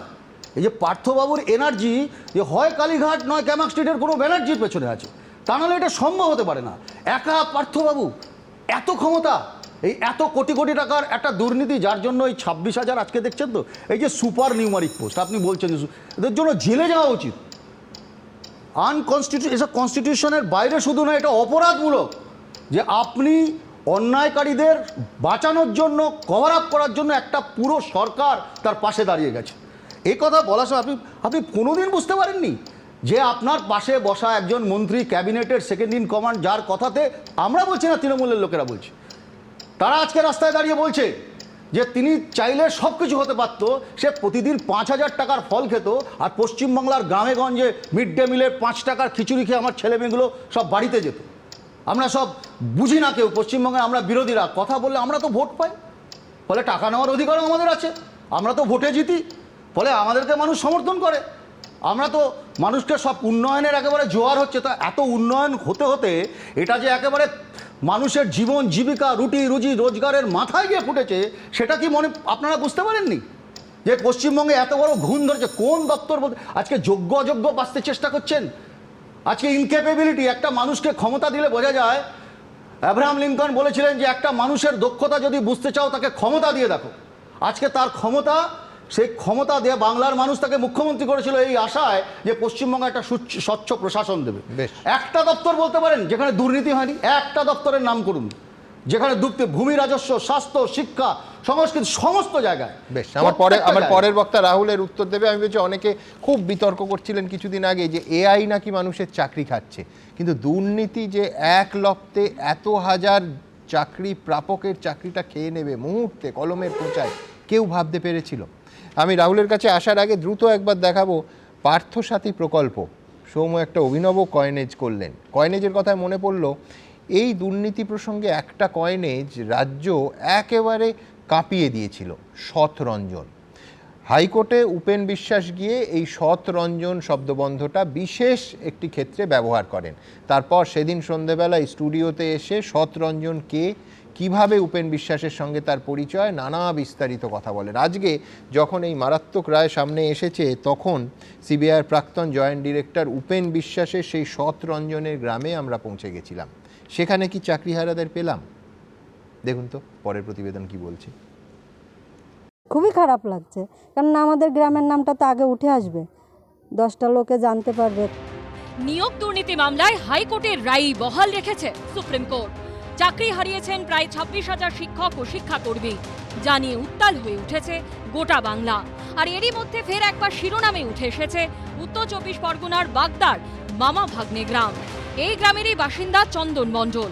অভিযোগ ওঠে টাকা নিয়ে চাকরি বিক্রির অন্যতম পাঞ্জা এই চন্দন। 2021 এপ্রিল মাসে প্রাক্তন সিবিআই কর্তা উপেন বিশ্বাস যাকে কটাক্ষের সুরে উল্লেখ করেছিলেন সৎ রঞ্জন বলে। এখানে রঞ্জন, আগেই বলেছি নাম গোপনীয়তার জন্য পরিবর্তন করা হয়েছে। প্রাইমারি ও আপার প্রাইমারি শিক্ষকের চাকরি বিক্রি করে। প্রাইমারির জন্য 10 লাখ ও আপার প্রাইমারির জন্য 15-20 লাখ। এখন প্রাইমারির জন্য 15 লাখ ও মাধ্যমিক উচ্চ মাধ্যমিকের জন্য 25 থেকে 30 লাখ দর উঠেছে। এবিপি আনন্দর যুক্তিতক্ক অনুষ্ঠানেও উপেন বিশ্বাসের মুখে উঠে এসেছিল এই রঞ্জন ওরফে চন্দন মণ্ডলের নাম।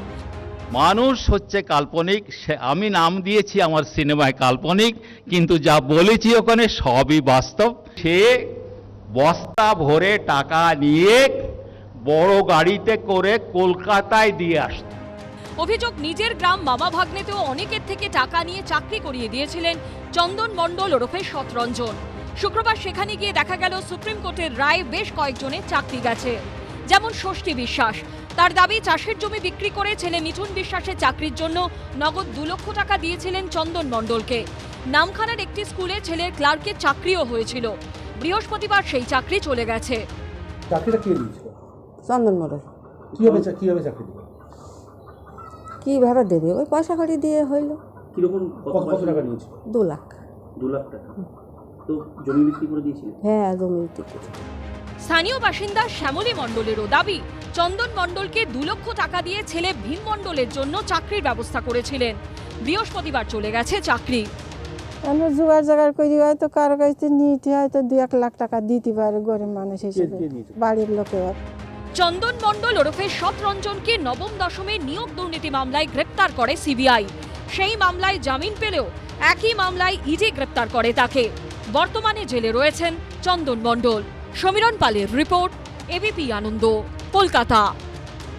ভাবুন, এই সৎরঞ্জনের মতো মানুষগুলো জেলায় জেলায় রীতিমতো কালেকশন এজেন্ট হিসেবে কাজ করে কার্যত সরকারি চাকরি, শিক্ষক শিক্ষিকার চাকরি, যে শিক্ষক শিক্ষিকারা আমাদের পরের প্রজন্মের ভবিষ্যৎ তৈরি করবেন, তাদের শিক্ষা দেবেন, সেই চাকরিগুলোকে বিক্রি করেছে একটা অত্যন্ত অর্গানাইজ মডেল। আমার মনে আছে ডক্টর উপেন বিশ্বাস ওই মাকড়সার জালের মতো এঁকে পুরো বিষয়টা বোঝাতেন। বিস্ময়কর এবং দুর্ভাগ্যের, যন্ত্রণার যখন দেখি আজকে নিরন্ন গ্রামবাসীরা, যারা কেউ হয়তো জমি বিক্রি করেছেন, কেউ বসত ভিটে বিক্রি করেছেন, কেউ ফসল বিক্রি করে একটু একটু করে কেউ ধার নিয়েছেন বিপুল সুদে লক্ষ লক্ষ টাকা, কেউ 2 লক্ষ, কেউ 4 লক্ষ। এর আগে কলকাতা হাইকোর্টে প্রায় রেড চার্টের মতো আইনজীবী নিয়ে গেছিলেন যে এই টাকা নেওয়া হয়েছে, এবং সেখানে সেই অডিও শোনানো হয়েছিল যে সাদা খাতা জমা দিলে চাকরি দিতে সুবিধে হয়। আমি বলছি এই যন্ত্রণার জায়গা থেকে আমার পরের বক্তা রাহুল চক্রবর্তীর কাছে আসবো, অবশ্যই বিরোধীদের উত্তরও শুনব।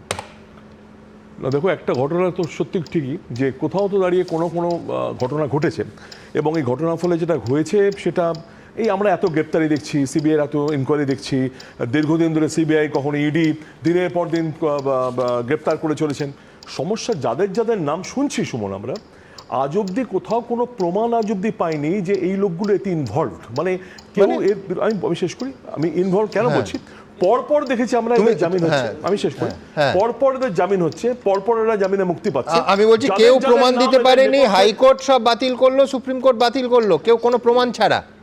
আমার কথাটা আমি যেটা বলতে চাইছি, বারবার যেখানে দাঁড়িয়ে আমরা মনে করছি এরা টেন্টেড বা এরা দোষ করেছে, যেমন ধরো টেন্টেড নন টেন্টেডের কথা একটু আগে উঠছিল, আজকে দাঁড়িয়ে একটা এসএসসি একটা হলফনামা দিল যে দাঁড়িয়ে ওখানে বোঝা গেল এরা টেন্টেড এরা নন টেন্টেড। তার মানে দেয়নি তো, আমি বলি বারবার চাওয়া হয়েছে, নন টেন্টেডের হলফনামাটা দেয়নি। সুপ্রিম কোর্ট যদি এটা অ্যাকসেপ্ট করে নেয় যে হলফনামা দাঁড়িয়ে 6000-এর মতো লোক যাদের বলা হয়েছে তোমরা দেবে না, তোমাদের মায়না ফেরত দাও, এবং তোমাদের মনে করছি আমরা তোমরা অযোগ্য, এবং বাকি লোক যারা তাদের মায়না ফেরত দিতে হবে না এবং তারা টাকা দেবে না, সুতরাং তাদের কাছে এটা খুব বড় কঠিন কাজ ছিল যে যোগ্যরা বার করা। আমি তো একই প্রশ্ন তোমায় করছি যে এসএসসির কাছে কি খুব কঠিন কাজ ছিল যে এরা যোগ্য, এই হলফনামাটা কোন কোর্টে দেয়া, এনি কোর্ট অফ লতে দাঁড়িয়ে দেয়া দিল না কেন? আমি মানলাম তোমার কথা, তার এসএসসি অযোগ্যতা, এসএসসি অন্যায় করেছে, তাদের ঢোকাও। না, আমার প্রশ্নটা আরো গভীর, অযোগ্যতা নয়, ইচ্ছাকৃত না অনিচ্ছাকৃত। আমি মানলাম, এবার দাঁড়িয়ে এসএসসি যদি কোথাও অন্যায় করে থাকে তার শাস্তিকে এই যোগ্যরা পাবে।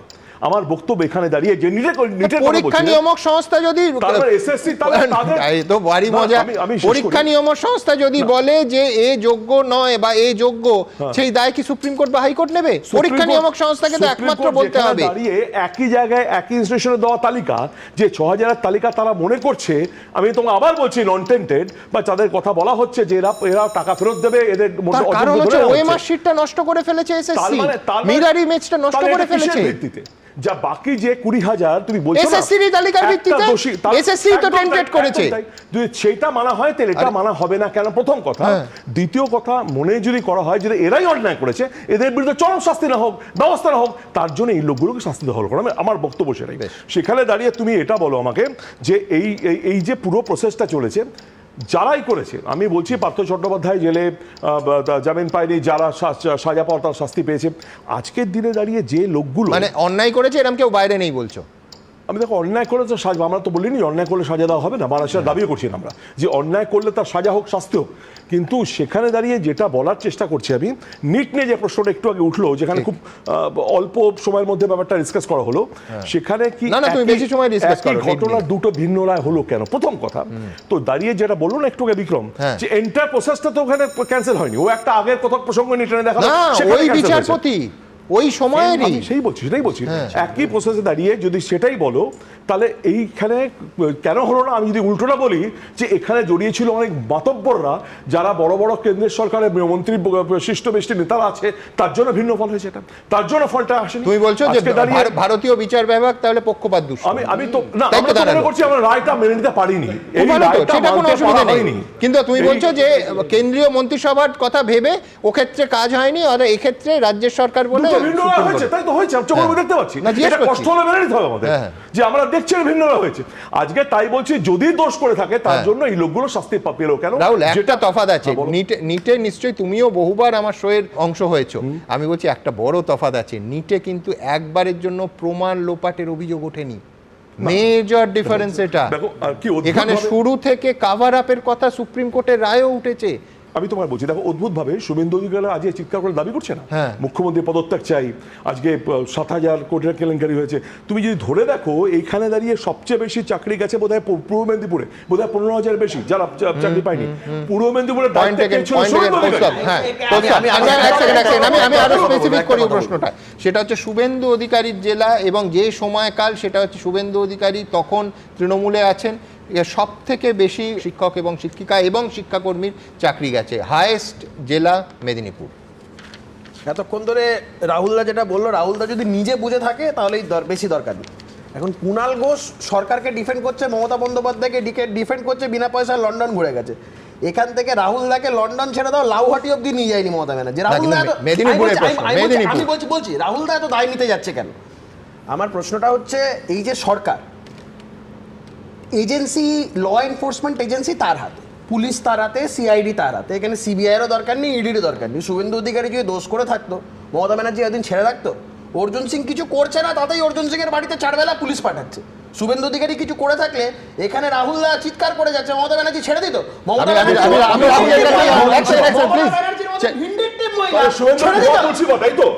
আরে রাহুল, ধরতে হবে না প্লিজ, এক সেকেন্ড। রাহুল, এখনো তো প্রশাসন মমতা বন্দ্যোপাধ্যায় চালাচ্ছেন, তিনি নির্বাচিত মুখ্যমন্ত্রী, বিপুল সংখ্যাগরিষ্ঠতা নিয়ে জিতে এসছেন গত নির্বাচনে। না, এক সেকেন্ড, শুভেন্দু অধিকারী এই সব থেকে বেশি, তুমি বলছো যে সব থেকে বেশি চাকরি দিয়েছে, পরিসংখ্যানও তাই বলছে, মেদিনীপুরে সব থেকে বেশি সংখ্যক শিক্ষক শিক্ষিকার চাকরি গেছে। সরকার ব্যবস্থা নিচ্ছে না কেন? এর আগে নেয়নি কেন? যেটা বলা হচ্ছে, যেটা সুস্থ বলতে চাইলো শুভেন্দু অধিকারীর নামে ছবিটা আঁকলো, যে ছবি আঁকা ভুলে যাও, রবার দিয়ে মুছে ফেলো। পারো, জলও ফেলে দিতে পারো। আমার বক্তব্য যে রাজ্য সরকার ব্যবস্থা নিচ্ছে না কেন? এর নাম আছে কার? শুভেন্দু অধিকারীর নাম আছে, তো আমরা জানি বিজেপির অফিস থেকে বড় বড় ছবি নিয়ে টাকা আনতে সিবিআই সিবিআই তদন্ত যখন জানলে যে, আমি ধরে নিচ্ছি যে একজন মন্ত্রিসভার সদস্য, ওই রকম গুরুত্বপূর্ণ সদস্য, তিনি এতজন অযোগ্যকে চাকরি দিয়েছেন, কেন তার বিরুদ্ধে ব্যবস্থা নেওয়া হয়নি? চলছে সবাই, কিন্তু মুশকিল তারপরে শুভেন্দু ধোয়া তুলসী পাতা আর ও দাবি করে মমতা বন্দ্যোপাধ্যায় পদত্যাগ, এটা হতে পারে না, দুটো তো একসঙ্গে চলতে পারে না। আরে মুশকিলের কথা। এই যে যা চিৎকার করছে রাহুলদা, আমি কি ভুলটা বললাম? বলছি ভাইপো এত চিৎকার করছে না, দেখো না চুপ হয়ে আছে। ভাইপোর বক্তব্য নিয়ে তো তুমি যা চিৎকার করছো, তুমি বলো ভুলটা। আমি বলছি সেটা, ওই তো না বলতে দিলে তো সমস্যা। আমি বলছি তুমি যা চিৎকার করছো, ভাইপো অত চিৎকার করছে। আরে শোনো না, বলতে দাও না। আবার ওখান থেকে তোমরা অন্য সমস্ত প্রসঙ্গে চলে যাও। আমি তোমাকে যে কথাটা তোমাকে বলছি, তুমি আমাকে একটা ছোট্ট প্রশ্নের উত্তর দাও। কিছু হলেই বিরোধী, যখন অন্য কোনো রাজীব ব্যানার্জি যখন ছিল বিজেপিতে, তখন বিজেপি বন জঙ্গল কেটে সাফ করেছে, কোটি কোটি টাকা একদম সব লুটে খেয়েছে। সে রাজীব বন্দ্যোপাধ্যায় এখন ব্রাহ্মণ চিকিৎসা ট্রাস্ট পাস করে মমতা বন্দ্যোপাধ্যায় চোখের মণি। এখন রাজীব ব্যানার্জিকে নিয়ে কি হতো? আরে শুভেন্দু অধিকারীকে, শুভেন্দু অধিকারী মমতা বন্দ্যোপাধ্যায়কে উৎখাত করার ডাক দিয়েছে। মমতা বলছে, হিম্মত নিয়ে বলছে, বেশি ডেসিবেলে আমি কিছু শুনতে পাই না, কিন্তু আমি দুজনকেই থামালাম। আমার পরের প্রতিবেদন একেবারে আবার ওই ছেলে মেয়েগুলোর কাছে আসবো, তার কারণ মারাত্মক একটা জায়গা, প্রশ্ন জিজ্ঞাসা, যার সঙ্গে যন্ত্রণাও মিশে আছে। কি সেগুলো?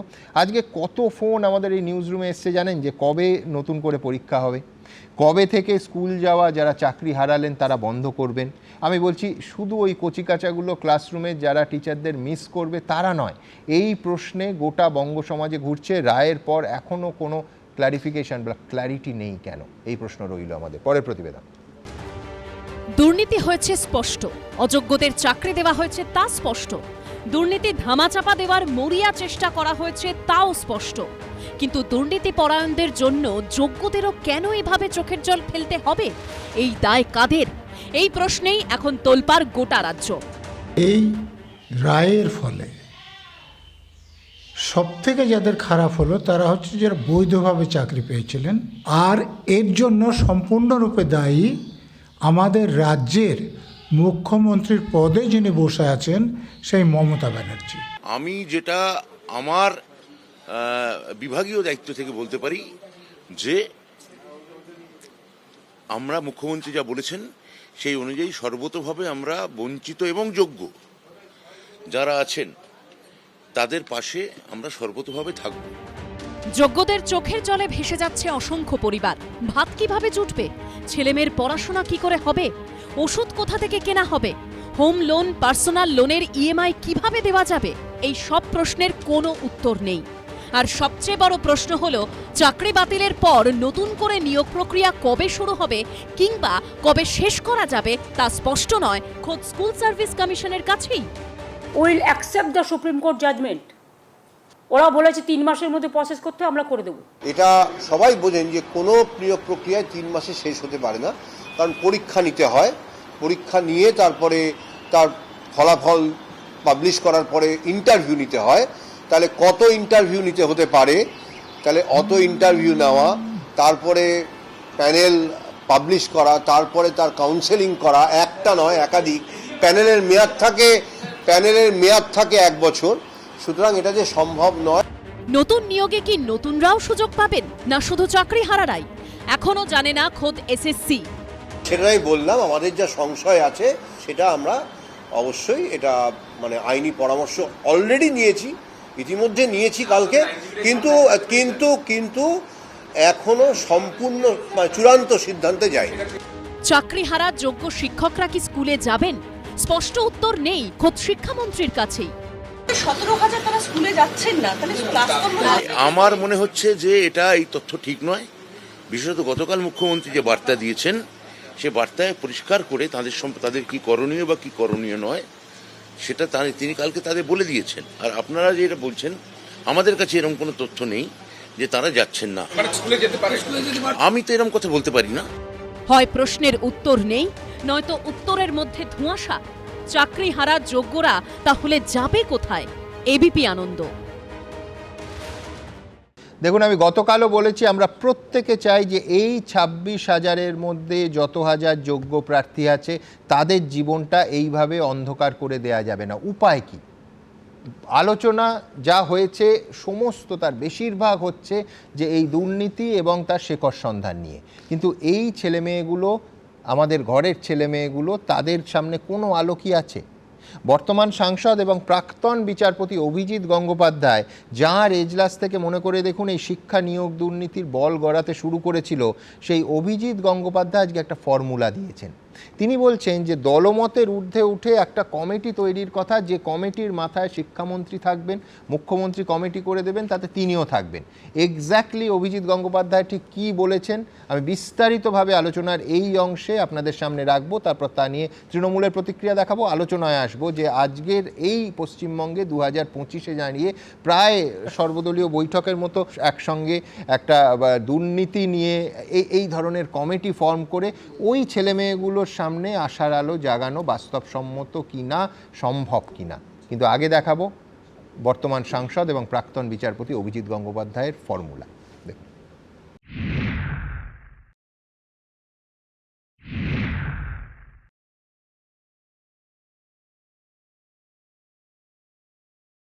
এই মুহূর্তে মমতা বন্দ্যোপাধ্যায়, তাকে আজকে আমি দিদি বলেই সম্বোধন করব যেহেতু রাজনীতির ঊর্ধ্বে উঠতে বলছি, দিদি এই মুহূর্তে যেন একটি কমিটি গঠন করেন, এবং কেন করবেন এটা বলছি যে আমি মনে করি, আমি যতদূর জানি, আমি যতদূর বুঝেছি, এই যারা জালিয়াতি করে চাকরি পেয়েছে এবং যারা সত্যি সত্যি ভালোভাবে সৎভাবে পরীক্ষা দিয়ে চাকরি পেয়েছে তাদেরকে আলাদা করা আজও সম্ভব। আমি কাউকে দোষারোপের প্রশ্নে যাব না, আজকে যাবার সময় নয়। এই যে ছেলেগুলোর ভাগ্যে বিপর্যয় নেমে এসেছে, এখান থেকে ওদেরকে উদ্ধার করতেই হবে। আমরা ওদের চেয়ে বয়সে অনেক বড়। আমি বলবো একটা কমিটি গঠন করুন, যার মাথায় চেয়ারম্যান হিসেবে শিক্ষামন্ত্রী থাকতে পারেন, যেখানে অ্যাডভোকেট জেনারেল থাকতে পারেন, যেখানে বিকাশ রঞ্জন ভট্টাচার্য থাকতে পারেন, যেখানে আমি থাকতে পারি, এবং যেখানে যারা মূল মামলাগুলো করেছিলেন সেই সুদীপ্ত দাশগুপ্ত, বিক্রম ব্যানার্জি এবং ফিরদৌস শামীম এরা থাকতে পারেন, এবং স্কুল সার্ভিস কমিশনের চেয়ারম্যান এবং তাদের আইনজীবী থাকতে পারেন। এইটা করে যদি আমরা আলোচনা করে এবং ওগুলো বার করে যদি আমরা একটা লিস্ট তৈরি করতে পারি যে যারা দুর্নীতিগ্রস্তভাবে চাকরি পেয়েছে, আমি আবার বলছি আজকে আমি কাউকে দোষ দিচ্ছি না, এসব দোষগুণের ঊর্ধ্বে উঠে আমাদেরকে কাজটা করতে হবে। এই 26,000 লোকেদের, ছেলেদের বিপর্যয় থেকে উদ্ধার করতে হবে। আমরা লিস্টটা তৈরি করে ফেলতে পারবো বলে আমি আজও মনে করি। কোনো কারণে লিস্টটা হয়নি, আমি সেই রাজনীতিতেও যাব না। এই লিস্টটা তৈরি করে আমরা সুপ্রিম কোর্টে আবার একটা রিভিউ পিটিশন করতে পারি যে এদেরকে হুজুর, এদেরকে ক্ষমা করুন, এদের কোনো দোষ নেই, এদের কোনো দোষ নেই। যারা দোষ করেছে তাদের লিস্ট আমরা দিয়ে দিচ্ছি, তাদেরকে বাদ দিন। যারা দোষ করেনি তাদের চাকরিটা থাকবে। দেখুন, এই প্রস্তাবিত কমিটির একজন সম্ভাব্য সদস্য বিক্রম আমাদের সঙ্গেই আছে, কিন্তু ওর কাছে এখন যাব না। আমার শুভময়দার কাছে পরিষ্কার প্রশ্ন যে দুর্নীতির সমাধানে সব থেকে বড় কথা ওই 26,000-এর মধ্যে যারা যোগ্য তাদের আশার আলো জ্বালতে এই প্রায় একটা সর্বদলীয় বৈঠকের মতো এই ধরনের কমিটি কি বাস্তবে সম্ভব, এবং তারা কি কোনো আশার আলো দেখাতে পারে সুপ্রিম কোর্টের এই রায়ের পর? একেবারেই। আমি মনে করি যে সত্যিকারের যে সামাজিক ন্যায় বিচারের কথা অভিজিৎবাবু পশ্চিমবঙ্গের বুকে নামিয়ে এনেছিলেন, এবং তার যে অনেক রায়, সেই রায় তো একদম পুরো আইনের বই দেখে বলা নয়, সাধারণ মানুষের মুখের ভাষা তিনি তুলে এনেছিলেন। তারপর বিভিন্ন সমালোচনা হয়েছে, তিনি রাজনীতিতে যোগ দিয়েছেন, কিন্তু আজকে তিনি কিন্তু একেবারে পশ্চিমবঙ্গের মানুষের কাছে একটা নেতৃত্ব সুলভ বক্তব্য রাখলেন। খারাপ তো কিছু বলেননি। সংসদীয় গণতন্ত্রে বিধান রায় বা জ্যোতি বসুর যে সম্পর্ক, ইন্দিরা গান্ধী বা অটল বিহারী বাজপেয়ীর যে সম্পর্ক, এইসব সম্পর্কে হয়তো আমরা ভুলে যাইনি। পশ্চিমবঙ্গের রাজনীতিটা আজকে না হয় হাইজেনবার্গের অনিশ্চয়তা তত্ত্বে পড়ে গেছে, রাহুল দাও যেভাবে বললেন, আমাদের শিক্ষামন্ত্রীও বললেন যে কোনো কিছুই নিশ্চিত নয়, কিন্তু সেখান থেকেও তো মানুষ সামনের দিনে একটা সমাধানের পথে যায়। অসুবিধে কি? ব্রাত্য বসুর নেতৃত্বে যদি কমিটি হয়, অভিজিৎ বাবু থাকেন, বিক্রম বাবু থাকেন, এবং বিজেপির লোক, তৃণমূলের লোক, সিপিএমের লোক, বিকাশ ভট্টাচার্য থাকেন, সৌম্যদা জিজ্ঞেস করতে পারেন, রাহুল গান্ধী সকালে ব্যায়াম ট্যায়াম সেরে কাকে পাঠাবেন ওই কমিটি, তো ওনাকে তো আবার ঠিক করতে হবে। অভিষেক মনু সিংভি থাকলে তিনি তৃণমূলের পক্ষেই কথা বলবেন। সেই সব বিষয়ের আশয়গুলো থেকে একটা কমিটি কিন্তু হতে পারে যেটা সর্বদলীয়। সিপিএম যদি চট করে স্থির করতে না পারে বিকাশ ভট্টাচার্যকে, তাহলে মাদুরাইতে 2 থেকে 6 তাদের সভা সেরে জনগণতান্ত্রিক বিপ্লব শেষ করে তারাও 2-4 জনের নাম দিতে পারেন।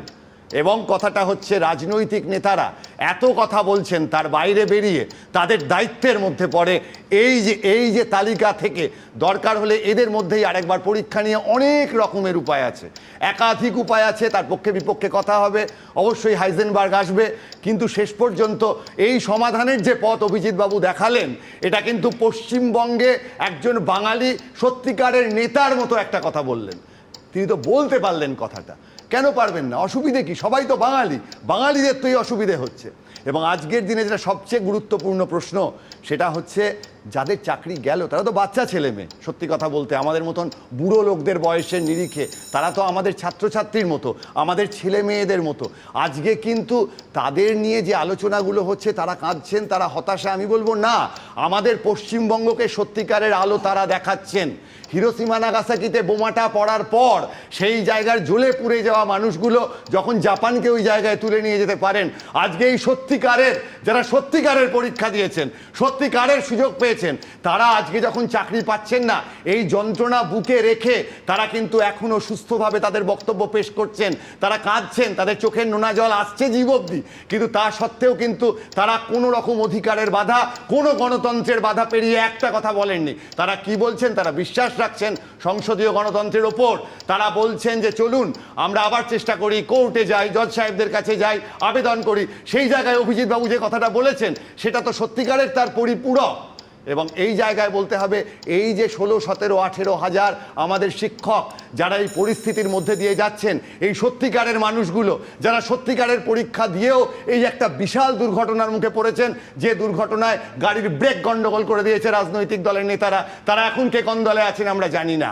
এবং এই জায়গায় দাঁড়িয়ে খুব গুরুত্বপূর্ণ প্রশ্ন যে তাদের সামনে অভিজিৎবাবু আশার আলো দেখিয়েছেন। একটা কথা দেখলাম, জহরবাবু বললেন যারা মেধাবী তাদের কাছে এটা অভিশাপ।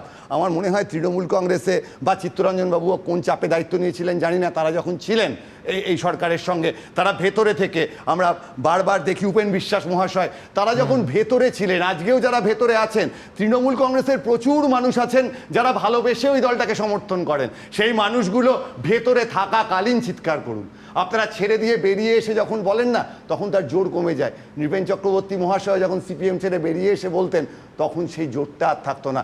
সেই আবেদন থাকবে এখন যারা তৃণমূলের মধ্যে আছেন, তারা অভিজিৎবাবুর কথাটা শুনে চেষ্টা করুন আগামী দিনে পশ্চিমবঙ্গ যদি এই সর্বদলীয় বিষয়টি দেখাতে পারে। এবং শেষ যে কথাটা বলবো, সামনে অন্ধকার কিন্তু ফিকে হয়ে যাওয়া, আমি একেবারে চন্দ্রবিন্দুর গানের কথা বলবো, আলো ফিরবেই। ফলে জানলার কাছে যতই শূন্যতা লেগে থাকুক, এই ছেলেগুলো আমাদের যেটা দেখাচ্ছে, এটাই ফিরে আসার সময়। এভাবেই ফিরে আসা যায়, এভাবেই আমরা ফিরে আসবো। ধন্যবাদ শুভময়দা। আমি দ্রুত একবার শুভময়দা দুটো শব্দ তুলবো। এক হচ্ছে অসুবিধে কি, আর 2 হচ্ছে যে এখন যারা তৃণমূলের মধ্যে আছেন তারা বলুন। এখন যারা তৃণমূলের মধ্যে আছেন, এই ফর্মুলা শুনে তারা তাদের প্রতিক্রিয়াও দিয়েছেন। অসুবিধে কি বোধহয় তারা নির্দিষ্ট করে দিয়েছেন। কল্যাণ বন্দ্যোপাধ্যায় কি বলছেন এই ফর্মুলার প্রতিক্রিয়া? কল্যাণ বন্দ্যোপাধ্যায় দেখাবো। এটা তো ওনার রাজনীতির কথাবার্তা হলো, আজকের কোনো সমাধান সূত্র কিছু আছে নাকি? উনি তো গতকাল মুখ্যমন্ত্রী পদত্যাগ চেয়েছিলেন, আবার এখন উনিই থাকবেন, বিকাশ ভট্টাচার্য থাকবেন, কমিটি কি কে হবে সেও বলে দেবেন। এটা তো রাজনীতিকরণের জন্য উনি বলছেন। আইন অনুযায়ী পদক্ষেপ হবে, সমাধান একমাত্র রাস্তায় সুপ্রিম কোর্ট যে বলেছে সেই রাস্তাতে সমাধান আছে। এর বাইরে এখানে কোনো কনসিলেশন প্রসিডিং হয় না, সেটেলমেন্ট হয় না, যাতে অভিজিৎ গঙ্গোপাধ্যায়, বিকাশ ভট্টাচার্য, বিজেপির নেতারা আবার দালালি করে বেড়াবে। যে অসুবিধে কি, অর্থাৎ যারা কমিটি তৈরি করবেন বলে অভিজিৎ গঙ্গোপাধ্যায় দায়িত্ব দিয়েছেন যে শিক্ষামন্ত্রীকে মাথায় রেখে মুখ্যমন্ত্রী কমিটি তৈরি করে দেবেন, তৃণমূলের তরফে কল্যাণ বন্দ্যোপাধ্যায়ের প্রতিক্রিয়া সম্পূর্ণ নেতিবাচক, কার্যত খারিজ করে দিলেন কল্যাণ বন্দ্যোপাধ্যায়। আমি এই প্রসঙ্গে যে আলোটা কোথায় এবং এই ফর্মুলার আদৌ কোনো দুর্নীতির সমাধানে এবং এদের চাকরি ফেরাতে আদৌ কি কোনো এই ধরনের সর্বদলীয় একটা ভাবনার কোনো বাস্তবতা আছে? কি বলছেন বিশ্বনাথ চক্রবর্তী? কল্যাণদা যেটা বলেছেন তার সাথে আমি 100% একমত। যে একটা মানে রায় হয়ে যাওয়ার পরে সুপ্রিম কোর্ট যে পথ দেখিয়েছে সেই অনুযায়ী সমাধান সূত্র খুঁজতে হবে।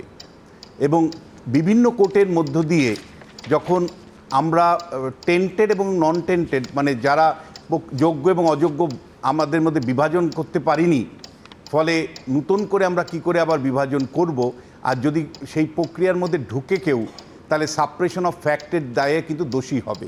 ফলে না এসএসসি ঢুকবে এর মধ্যে, না রাজ্য সরকার ওর মধ্যে নতুন করে ঢুকবে। কিন্তু আমি যে প্রশ্নটা রাখতে চাই সুমনদা, আজকে যে শাসক দলের যে চোখে জল আমি দেখছি, মানে যেটাকে আমি ক্রোকোডাইল টিয়ার বলছি, মানে পরিষ্কার মানে কুম্ভীর অস্ত্র যেটা দেখতে পাচ্ছি, কুমিরের অশ্রু যেটা দেখতে পাচ্ছি, সেটা কিন্তু আমি বলবো যে তৈরি করা।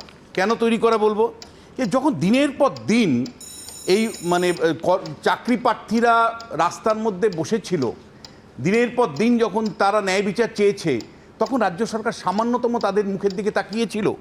যখন কোর্ট বারবার বলেছে যে যোগ্যদের তালিকা দিন, আমাদের ডিভিশন বেঞ্চ বলেছে কলকাতা হাইকোর্টের, সুপ্রিম কোর্ট বারবার বলেছে যে আপনারা মানে যোগ্যদের তালিকা দিন, কেন এসএসসি দেয়নি?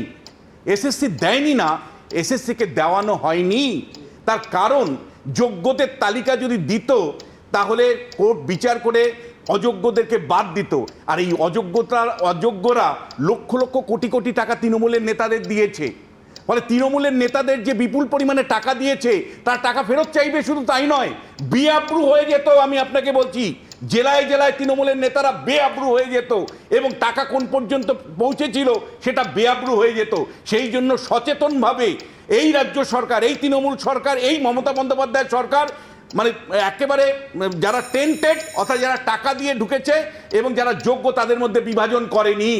আজকে যোগ্যদের বুঝতে হবে যে দিনের পর দিন যখন আদালতে প্রশ্ন উঠেছে যে যোগ্যদের তালিকা দাও, কেন এসএসসি দেয়নি, কেন রাজ্য সরকার এসএসসিকে বলেনি? কারণ যোগ্যদেরকে চোখে জল ফেলানোর জন্যই মমতা বন্দ্যোপাধ্যায় সরকারের চক্রান্ত ছিল। কারণ অযোগ্যদের যদি তালিকা বেরিয়ে যায় তাহলে অযোগ্যদেরকে তো বাদ দিতে হবে, তারা চেপে ধরবে এবং এই অযোগ্যদের রক্ষা করবার জন্যই কিন্তু মমতা বন্দ্যোপাধ্যায় সরকার ক্যাবিনেটে সিদ্ধান্ত নিয়েছিল অতিরিক্ত পদ তৈরি করতে হবে। অতিরিক্ত পদ তৈরি করার সাথে সরাসরি সম্পর্ক আছে কেন যোগ্যদের তালিকা দেওয়া হয়নি আদালতে। এই কারণেই যোগ্যদের তালিকা দেওয়া হয়নি যে অযোগ্যরা যাতে অযোগ্যদের তালিকাটা বেরিয়ে যাবে, তাদেরকে বাদ দিয়ে দিবে কোর্ট। এবং এই বাদ দেওয়ার ভয়ে, এই বাদ দিলেই তো রাজনৈতিক কমিশন বেরিয়ে আসবে, মমতা বন্দ্যোপাধ্যায় সরকার বেআব্রু হবে। খুব সচেতনভাবেই সেই কারণে কিন্তু আজকে যোগ্যরা বঞ্চিত হলো। যোগ্যরা যদি কারো জন্য বঞ্চিত হয়ে থাকে তাহলে এই তৃণমূল কংগ্রেস সরকারের জন্য বঞ্চিত হয়েছে, মমতা বন্দ্যোপাধ্যায়ের জন্য বঞ্চিত হয়েছে এবং মন্ত্রিসভা সিদ্ধান্তের জন্য বঞ্চিত হয়েছে। আমি দুটো বিষয় বলতে চাই। বাঙালিরা নিশ্চয়ই মানে বিত্তশালী ছিল না গুজরাটিদের মতন, কিন্তু বাঙালিদের দৈনন্দিন জীবনে কেউ বলতে পারবে না যে বাঙালিরা এইরকম দুর্নীতিগ্রস্ত একটা সমাজে পরিণত হয়েছিল। বাঙালিরা কোনোদিন এই বাঙালি সমাজকে দুর্নীতি সমাজ কেউ বলতো না, সবাই বলতো শিক্ষিত লোক, শিক্ষিত জায়গা। 2011 সালে যারা পরিবর্তনের ডাক দিয়ে এই বাংলায় এসেছিল ক্ষমতায়, তারা বাঙালিদের মাথা হেড করে দিয়েছে আন্তর্জাতিক স্তরে, সারা বিশ্বের কাছে। কারণ সারা বিশ্ব আমাদেরকে অত্যন্ত খারাপ চোখে দেখে যে যারা কয়লা চুরি করে, যারা গরু চুরি করে, যারা শিক্ষা চুরি করে, যারা 100 দিনের কাজে চুরি করে, বাঙালিকে দুর্নীতিগ্রস্ত জাতিতে পরিণত করছে একটা সরকার। রুখে দাঁড়াতে যদি না পারি বাঙালিরা, যদি দিনের পর দিন এই সরকারটা চলতে থাকে, আমি আপনাকে বলছি বাংলা যত 200 বছর পিছিয়েছে, আরো কয়েকশো বছর পিছোচ্ছে। সরকারের কিন্তু সামান্যতম হেলদোল নেই, দৃষ্টিভঙ্গির মধ্যে পরিবর্তনও নেই। আমি বলছি সুমনদা, আপনি যদি আপনার কাছে আর্কাইভে নিশ্চিত আছে, মমতা বন্দ্যোপাধ্যায় কালকে যে মিটিংটা করেছেন, সাংবাদিক সম্মেলন করেছেন, তাতে উনি কিন্তু এই কোশ্চেনটাই করা হয়েছিল যে পরীক্ষা কি সবাই দেবে। উনি একটা পরীক্ষা নেওয়ার কথা বলেছেন, উনি কিন্তু খুব স্পেসিফিক বলেছেন 3 মাসের কথা বলেছেন। না, 3 মাসের কথা বলেছেন, তার সঙ্গে সঙ্গে এটাও বলেছেন আমি কিন্তু জাজমেন্টটা পড়ে দেখেছি, এক সেকেন্ড যারা হচ্ছে এতে যোগ্য বলে বিবেচিত হয়েছে এই রায়, তারা আগে বিবেচিত হবে, এটা উনি বলেছেন। আপনি আজকে দেখালেন যে অভিজিৎ গঙ্গোপাধ্যায় একটা এরকম সর্বদলীয় কমিটির কথা বলেছেন, সমস্ত কিছু ঠিক আছে। এখানে বিক্রমবাবু রয়েছেন, বিক্রমবাবু একজন বরিষ্ঠ একজন লয়ার, তার একই সঙ্গে তার একটা রাজনৈতিক পরিচয় আছে। কিন্তু তার রাজনৈতিক পরিচয় একই সঙ্গে আমার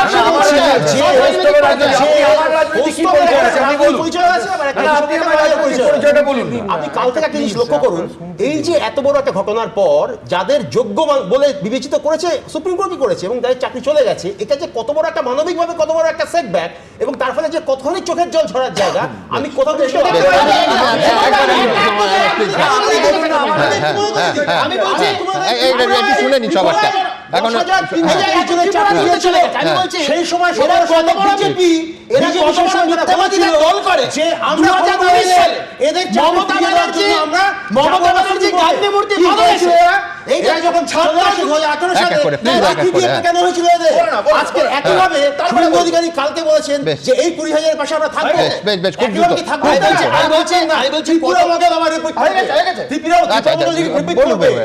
কত বড় মিথ্যাবাদীদের দল করে সুমনদা এই যে কথাগুলো বলছে 2019 সালে ছাত্র যুব অধিকার রক্ষা মঞ্চে গান্ধী মূর্তির পাদদেশে এই মমতা বন্দ্যোপাধ্যায় গেছিলেন, সাথে করে ওই যে পার্থদাকে নিয়ে গেছিলেন, প্রিয় পার্থদা ছিল তখন, পাশে নিয়ে গিয়ে বলেছিল এখন মডেল কোড অফ কন্ডাক্ট চলছে, এখন কিচ্ছু করা যাবে না, এটা হয়ে গেলে আমরা সব চাকরির ব্যবস্থা করে দেবো।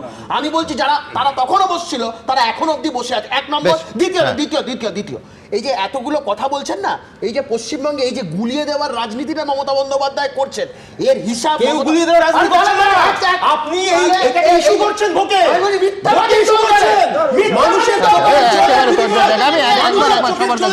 বিক্রম, তুমি আমাদের মধ্যে একমাত্র এই প্রস্তাবিত কমিটির সম্ভাব্য সদস্য। আমি আসবো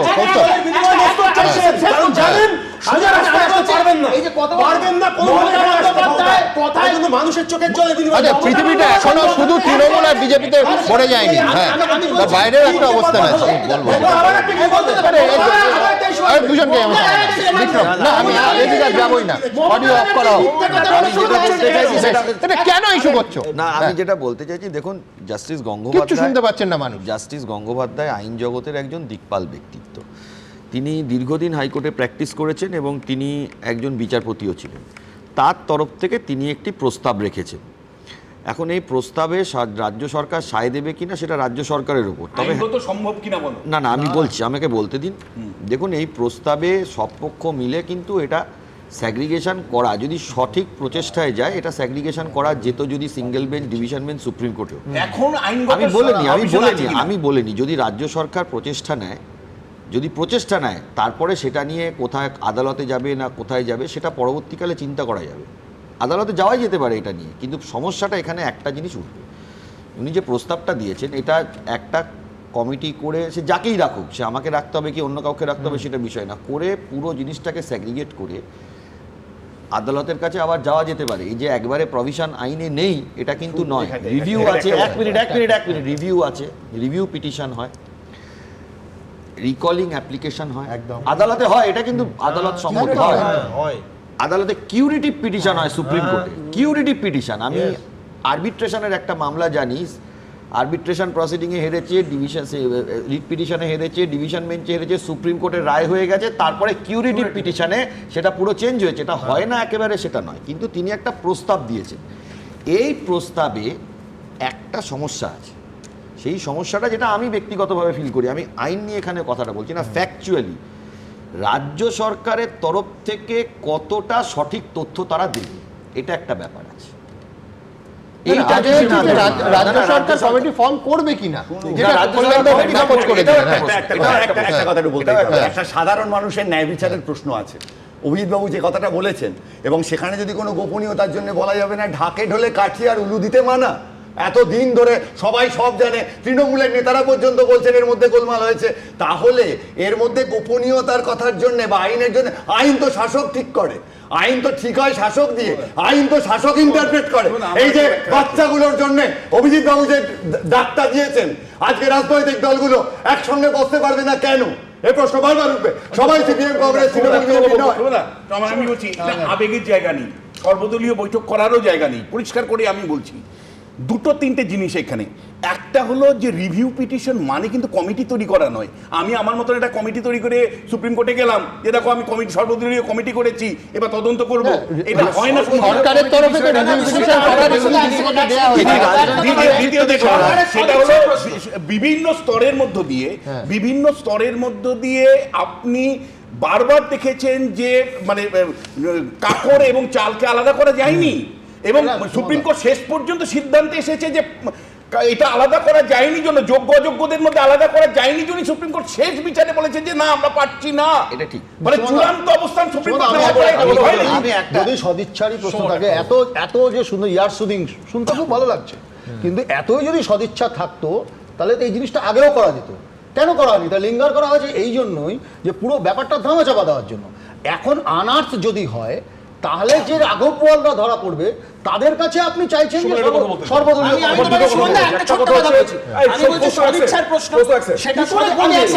আমি বলছি সদিচ্ছার প্রশ্ন, সরকার সেই সদিচ্ছাটা যদি আগে দেখাতো হতে পারতো। আমি বলছি যে কথাটা বারবার করে রাজ্যের বিরোধী দলনেতা বলেছে, এর সমাধান বেরোবে, এর সমাধান বেরোতে বাধ্য।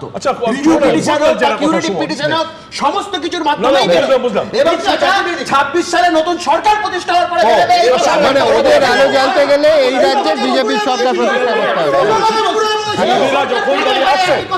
বিরোধীরা যখন দাঁড়িয়ে আজকে যখন বিকাশ ভট্টাচার্য বলেছিল পুরো প্যানেলটা বাতিল করতে হবে, তখন কোন বিরোধীরা এর বিরুদ্ধে প্রতিবাদ করেছিল? করে তো নি। আজকে দাঁড়িয়ে তারা তো জানতো হবে যোগ্য আছে, মানলাম যে অযোগ্যরা আছে, কিন্তু তারপরেও যদি যোগ্যর বড় একটা অংশ থেকে কোন বিরোধী চোখের জল ফেলেছিল না? বিকাশ কথা ভুল।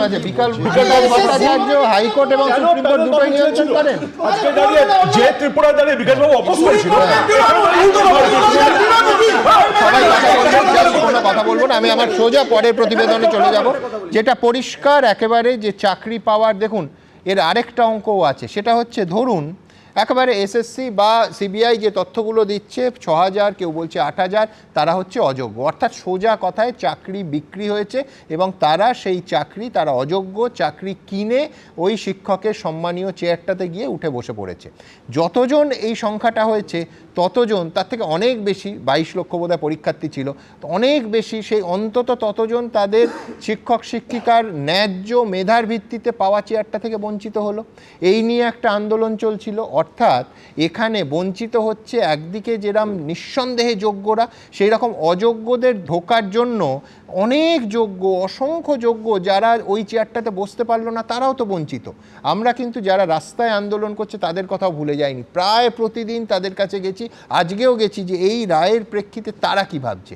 এইবার তাদের কথাও সমানভাবে দেখাবো, তার কারণ চোখের জল এক জায়গায় একটা কারণে ঝরছে না, নানা জায়গায় এই চূড়ান্ত অন্যায়ের জন্য নানা ক্ষেত্রে ঝরছে, এবং একেবারে স্পষ্ট সাহসের সঙ্গে সেই চোখের জলগুলো তুলে ধরতে হবে। পরে প্রতিবেদন। তিনি বললেন কৃষ্ণবিতিকা তুমি আজ স্কুলে আসবে না, এটা ভাবতে পারছি না। নিয়োগ দুর্নীতি মামলায় সুপ্রিম কোর্টের রায় কারো চাকরি চলে গেছে, আবার দুর্নীতির অভিযোগ তুলে কেউ এখনো রাস্তায় বসে। দুপক্ষের মধ্যে এখন একটাই কমন ফ্যাক্টর, চোখের জল। উত্তর 24 পরগনার হাবড়ার বাসিন্দা কৃষ্ণমৃত্তিকা নাথ, রবীন্দ্রভারতী বিশ্ববিদ্যালয়ের ভোকাল মিউজিকের গোল্ড মেডেলিস্ট কৃষ্ণমৃত্তিকা উত্তর দিনাজপুরের রায়গঞ্জের কৈলাসচন্দ্র রাধারানী বিদ্যাপীঠে শিক্ষিকা ছিলেন। রাতারাতি চাকরি চলে গেছে। তৎকালীন রাজ্যপাল তথা আচার্য এম.কে. নারায়ণনের কাছ থেকে স্বর্ণপদক নেওয়ার সেই ছবি আঁকড়ে এখন কাঁদছেন তিনি। বইপত্র নিয়ে ফের যুদ্ধের জন্য প্রস্তুতি শুরু করে দিলেও একটাই প্রশ্ন কুড়ে কুড়ে খাচ্ছে তাঁকে। 10 বছর দিন রাত জেগে যে প্রস্তুতি নিয়েছিলেন, এখন 3 মাসে তা সেরে ফেলবেন কি করে? সেকেন্ড র্যাঙ্ক করেছি আমি এসএসসিতে মিউজিকে 11-12-এ। আমি কি করে 10 বছর আগে ফিরে যাব যদি আপনারা বলে দেন। আমি 3 মাসের মধ্যে কিভাবে নিজেকে প্রিপেয়ার করে করতে, আমি বই বের করেছি আমার অস্তিত্বকে টিকিয়ে রাখতে, আমার সম্মান বাঁচাতে। আমি কি করে আমার পাড়ায় ফিরে গিয়ে শুনবো যে জালিয়াতি করে চাকরি পেয়েছে। 2002 সালে দক্ষিণ কোরিয়ায় বুসান প্যারাগ এশিয়ান গেমসে হাই জাম্পে স্বর্ণপদক জিতেছিলেন নদিয়ার তাহিরপুরের বাসিন্দা সোমনাথ মালো। তৎকালীন প্রধানমন্ত্রী অটল বিহারী বাজপেয়ী থেকে শুরু করে আজকের মুখ্যমন্ত্রী মমতা বন্দ্যোপাধ্যায়ের থেকে মিলেছিল সম্বর্ধনা। সুপ্রিম কোর্টের নির্দেশে এখন চাকরি হারার দলে বীরনগরের একটি স্কুলের ক্লার্ক সোমনাথ। শরীরে বাসা বেঁধেছে ক্যান্সার। তার প্রশ্ন, ক্যান্সার আক্রান্ত সোমা দাস চাকরিতে বহাল থাকলেও তিনি কেন নয়? আমি একজন ব্লাড ক্যান্সার পেশেন্ট, আমার মতো সোমা দাস বলে একজন আছেন, ওনারও ব্লাড ক্যান্সার, ওনারটা বহাল হলো অথচ আমারটা বহাল রাখলেন না। তাই মুখ্যমন্ত্রীর কাছে আমার রিকোয়েস্ট, অনুরোধ, উনি যদি বিচারপতিদের সাথে একটু কথা বলে যদি আমার চাকরিটা বহাল রাখেন, তাহলে আমি আমার পরিবার নিয়ে, আমার মেয়েকে নিয়ে আমি বেঁচে থাকতে পারবো। সুপ্রিম কোর্টের রায় চাকরি খুইয়েছেন পশ্চিম মেদিনীপুরের চন্দ্রকোনার বাসিন্দা এই শিক্ষক দম্পতিও। আমরা ভেবেছিলাম যে আমরা চাকরি করছি, তাহলে একটা জায়গা কিনেছি লোন করে, যে এবার আমরা বাড়ি ঘর দুয়ার করবো, কিন্তু হঠাৎ করে যে এটা মানে একটা রায় আমাদের মাথায় এখন আকাশ ভেঙে পড়েছে। আমরা কি করবো এখন কিছু বুঝতে পারছি না। এত টাকা লোন, হ্যাঁ স্যার চাকরির উপরে সার্ভিস লোন নেওয়া আছে, 14 লক্ষ টাকা লোন আছে আমার এখনো। একদিকে হারানোর আতঙ্ক, তখন অন্যদিকে না পাওয়ার আক্ষেপ। অযোগ্যদের বাদ দিয়ে যোগ্যদের প্যানেলভুক্ত করার দাবিতে কলকাতার গান্ধী মূর্তির নিচে 1308 দিন ধরে টানা ধর্ণা দিয়েছেন এসএলএসটির চাকরি প্রার্থীরা। এমনকি সমস্যা সমাধানের আশ্বাস দিয়েছিলেন খোদ মুখ্যমন্ত্রীও। আইনের মধ্যে দিয়ে সিস্টেম করে করতে হবে। ঠিক দ্যাট টাইম আমি মনে করি যে জুন মাসের প্রথম সপ্তাহের মধ্যে আমি প্রার্থীদেরকে ইনস্ট্রাকশন দিচ্ছি টু ডু সামথিং। কিন্তু এত কিছুর পরও যে অন্ধকারে ছিলেন সেখানেই রয়ে গেছেন। মুখ্যমন্ত্রী একাধিকবার আমাদের সাথে ফোনে কথা বলেছেন, অভিষেক বন্দ্যোপাধ্যায় মিটিং করেছেন, কিন্তু এগুলো সবই কেবলমাত্র আমাদের ললিপপ। এখন তো মনে হয় এগুলো সবই ললিপপ ছিল, তাছাড়া কিচ্ছু না। আগামী 7 তারিখ আরও একটা বৈঠক আসছে, আরও একটা মিটিং আমরা দেখব, সেখানেও ললিপপ দেওয়া হবে। প্রত্যেকবার মিটিংয়ের নামে আমাদের ডেকে, হ্যাঁ এখন তো মনে হচ্ছে সেগুলো সমস্ত কিছুই ভাঁওতাই ছিল, কোনো কিছুই তারা করেননি। চোখের জলে, হতাশায়, উদ্বেগে, উৎকণ্ঠায় এভাবেই দুর্নীতির চরম খেসারত দিচ্ছে হাজার হাজার পরিবার। সোমনাথ দাস, সন্দীপ সমাদ্দার ও সুদীপ চক্রবর্তীর রিপোর্ট, এবিপি আনন্দ। আমি চিত্তরঞ্জন বাবুর কাছে আসবো। চিত্তরঞ্জন বাবু, আমি নিশ্চিত যে 100টা বিষয়ে এই আমার 8 জন অতিথির মধ্যে বিতর্ক হতে পারে, কিন্তু একজন যোগ্যরও যেন চোখের জল না ঝরে এটা সবাই চাইবেন। আমি বলছি এই ফর্মুলা বা কোনো ফর্মুলায় কোনো সমাধান সূত্র দেখছেন? এই টেক্সটে বলি, অভিজিৎ বাবু হ্যাঁ যে প্রপোজালটা দিয়েছেন সেটা অত্যন্ত সাধুবাদ দেওয়ার যোগ্য। যেটা উনি বলছেন সে তার সাথে করব, কিন্তু জায়গাটা ভাবার চেষ্টা করুন। উনি যেটা ভাবছেন সেটা কিন্তু ঘটবে না। তার কারণ ওনার প্রিলিমিনারি ফার্স্ট যেখানে জাজমেন্ট হয়েছিল সেখানে সম্ভবত 5800-র মতো ক্যান্সেল করেছিলেন, করে বলেছিলেন বাকিগুলো হচ্ছে যে ফেয়ার। সেটার বিরুদ্ধে কিন্তু গভর্নমেন্ট ডিভিশন বেঞ্চে গিয়েছিল, তারপরে হায়ারার্কিগুলো আর কি।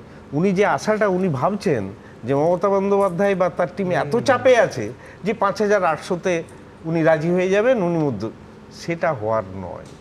কারণ এর মধ্যে প্রচুর নরম করে বললেন যে প্রস্তাব সাধু, কিন্তু প্রস্তাবটা অবাস্তব।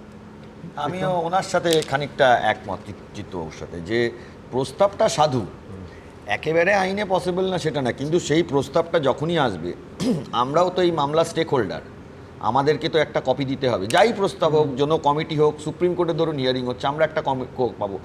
আপনারা সুপ্রিম কোর্টের হিয়ারিংয়ে যদি দেখেন, আমাদের তথ্য অনুযায়ী 10,750 এটা আমরা বলছি ইলিগাল অ্যাপয়েন্টমেন্ট। এটা আমরা জানিয়েছি, আমরা এর বেশি জানাইনি। কোনো জেনুইন ক্যান্ডিডেটের বিরুদ্ধে আমরা কোনো অভিযোগও করিনি। স্কুল সার্ভিস কমিশন জানাচ্ছে 5,000 সামথিং।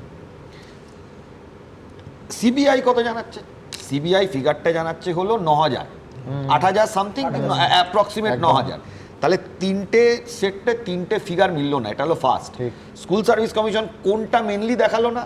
ওরা বলতে চাইছে প্যানেল এক্সপায়ারির পরে যারা অ্যাপয়েন্টেড হয়েছে তার সেটা ইলিগাল না। আমরা জানি প্যানেল এক্সপায়ার 1 বছর পর করে, তার পরবর্তীকালে যারা অ্যাপয়েন্টেড হবে দ্যাট ইজ ইলিগাল অ্যাপয়েন্টমেন্ট। এমনকি ফেক রেকমেন্ডেশন লেটারে অনেকে অ্যাপয়েন্টমেন্ট পেয়েছে। স্কুল সার্ভিস কমিশন কিন্তু এই জায়গাগুলোকে বাদ দিয়েছে। এই বিতর্কটা কিন্তু রয়ে যাবে। একদম, যে অ্যাপয়েন্টমেন্ট লেটার প্রত্যেকটা ক্ষেত্রে বেশি ইস্যু হয়েছে, প্রত্যেকটা। এটা ধরা দিলে সম্ভবত 37 পাতা স্মৃতিতন্ত্রকতা না করে। হ্যাঁ, বারবার করে বলছেন হ্যাঁ, প্রশ্নটা উনি যেটা বলছেন বারবার করে, প্রশ্নটা তো সদিচ্ছা। এই সদিচ্ছাটা যদি দেখানোরই থাকতো, আমি বলছি রাজ্য সরকার এতগুলো স্টেজে সদিচ্ছাটাকে দেখাতে পারতো। ওটার জন্য আজকে অভিজিৎ বাবুর কথা কনসিডার করা বা না করা, বা নেতাজি ইন্ডোর স্টেডিয়ামে মিটিং ডাকা, এগুলো কোনোটাই করতে হতো না। আমি বলছি অভিজিৎ গঙ্গোপাধ্যায় যেটা বলেছেন একজন স্টেটসম্যানের মতন কথা বলেছেন, একজন যোগ্য রাজনৈতিক ব্যক্তিত্ব হিসাবে যেইভাবে দিশা দেখানোর কথা উনি সেটাই দেখিয়েছেন। কিন্তু আমি যেটা বলছি সেটা হচ্ছে এই সরকার সেটা করবে না। এখানে তোমাকে সুমনদা একটা কথা বলছি, আমি তোমাদের মাধ্যমে, রাজ্যের বিরোধী দলনেতা বলেছেন যে তিনি এই ব্যাপারে বলবেন না যে 7 তারিখের মিটিংয়ে তারা যাবে কি যাবে না। আমি বলছি, আমি তোমার যে প্রসঙ্গটা তুলেছিলাম বলতে পারলাম না তখন, 2019 সালে ওই যে ছাত্র যুব অধিকার রক্ষা মঞ্চ যে মমতা বন্দ্যোপাধ্যায় পার্থ চট্টোপাধ্যায়কে নিয়ে গেছিল, ওই ভিডিওটা ভালো করে দেখুন। একটা মুখ্যমন্ত্রী কত বড় মিথ্যাবাদী হতে পারে যে ওই মঞ্চে দাঁড়িয়ে এত বড় কথা বলে আসার পরে তারপরেও সেই কথা রাখেননি, 1000 দিন পেরিয়ে গেছে তাও কথা রাখেনি। আমি যারা বলছি 7 তারিখে যাদের ডেকেছে যাবেন না। কথা রাখবে ওই নেতাজি ইন্ডোর স্টেডিয়ামের বাইরে একটা বুড়ো ঝাঁটা আর একটা ছেঁড়া চটি নিয়ে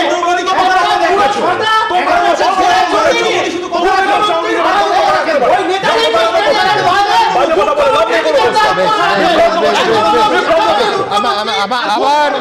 আবার সুনীল গঙ্গোপাধ্যায়ের কথা মনে হচ্ছে কেউ কথা রাখে না। একটা জিনিস, আমরা তো এই যে সাধারণ যে পশ্চিমবঙ্গের রাজনীতি যেভাবে চলছে আর কি, যেভাবে হিংসা, তারপর বামফ্রন্টের 34 বছর, তৃণমূলের 15 হতে চললো, এর মধ্যে আবদ্ধ নই আমরা। সাধারণ আমাদের একটা ভাবনা আছে। এবার অভিজিৎ বাবুর কথা না হয় বাদ থাক, জন অস্টিন বলে একজনের কথা বলতে চাইব, বিক্রমবাবুরা অনেক ভালো জানবেন।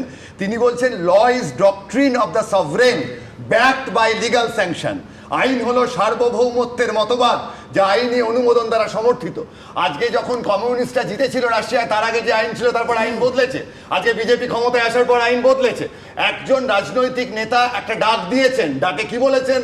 বলেছেন রাজনৈতিক নেতাদের আমরা যেভাবে চিনতে শিখেছি তার বাইরে বেরিয়ে তিনি একটা বড় রাজনীতির কথা বলছেন, যেটা সবাই একসঙ্গে হওয়া। আর দ্বিতীয় 7 তারিখে যে মিটিংটা আছে নেতাজি ইন্ডোরে, খুব ভালো। হয়তো এমনও হতে পারে, আরেকটা কথা বলতে দিতে হবে, সেটা হচ্ছে এমন হতেই পারে চাকরি চলে গেল, ঠিক আছে চুক্তিভিত্তিক দিয়ে দিলাম 20-25 হাজার লোককে চাকরি, মাইনেও কম লাগবে, গভর্নমেন্টের দায়িত্বও চলে গেল, কোনো অসুবিধা নেই। এরকম অনেক সমাধান আছে। ফলে যখন এরকম সমাধান রাজনৈতিক নেতারা বারবার সুযোগ খুঁজে নেবেন, আমরা সাধারণ মানুষ হিসেবে আমরা এত আইনের বইয়ের মধ্যে না দিয়ে আইন পরিবর্তন হবে মানুষের জন্য। তাদের কথা না, যারা কথা বলতে দিতে হবে, যারা আজকে সঠিকভাবে পরীক্ষা দিচ্ছে তাদের জন্য আইন বদলাতে হবে। তার আগে তো কে যোগ্য এবং কে অযোগ্য সেটা বাঁচতে হবে। তার কারণ আমি একটা জায়গায় তো আমি ডিফার করছি। তার কারণ হচ্ছে আমি সুপ্রিম কোর্ট অযোগ্যদের এবং যোগ্যদের মধ্যে বাছাই করেনি এবং অযোগ্যদের বাদ দিতে চেয়েছে। আমি চুক্তিভিত্তিক অযোগ্যদেরও নিয়ে নিতে পারি। এটা মানে আমি বলছি যারা টাকা দিয়ে বিক্রি হওয়া চাকরি কিনেছে তারাও পড়াবে, তারা চুক্তিভিত্তিক বলে তারা ছাড় পেয়ে যাবে, এটা কিন্তু হতে পারে না। যদিও আমি বলছি এটা সম্ভাবনা, এটা জাস্ট এই প্রস্তাবটা উঠলো তাই বললাম। কথা বলা হচ্ছে যে প্রথম বলা হয়েছিল অযোগ্যদের নাকি ঢাল করার জন্য। এসএসসি একটা অ্যামেন্ড করে জমা দিয়েছে হলফনামা, তাতে লেখা ছিল কিন্তু বারবার বলেছিল যে এটা যোগ্য বঞ্চিত তাদের জন্য করা হয়েছে। এসএসসি নিয়ে হলফনামা দিয়েছে।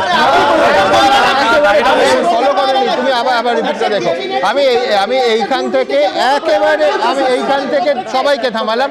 আমি এইখান থেকে যেখান থেকে এই গোটা বিষয়টা শুরু হয়েছিল সেটা হচ্ছে মাননীয় বিচারপতি হরিশ টন্ডনের বেঞ্চ, যেখানে একটা বাগ কমিটি তৈরি করে দেওয়া হয় প্রাক্তন বিচারপতি রঞ্জিত কুমার বাগের নেতৃত্বে অনুসন্ধান কমিটি। আজকে এইখানে যে বিপুল বরফের মণ্ডটা শুরু হয়েছে, সেইটা ছোট্ট বরফটা কিন্তু ছোট্ট বলটা গড়াতে শুরু করেছিল সেইখান থেকে।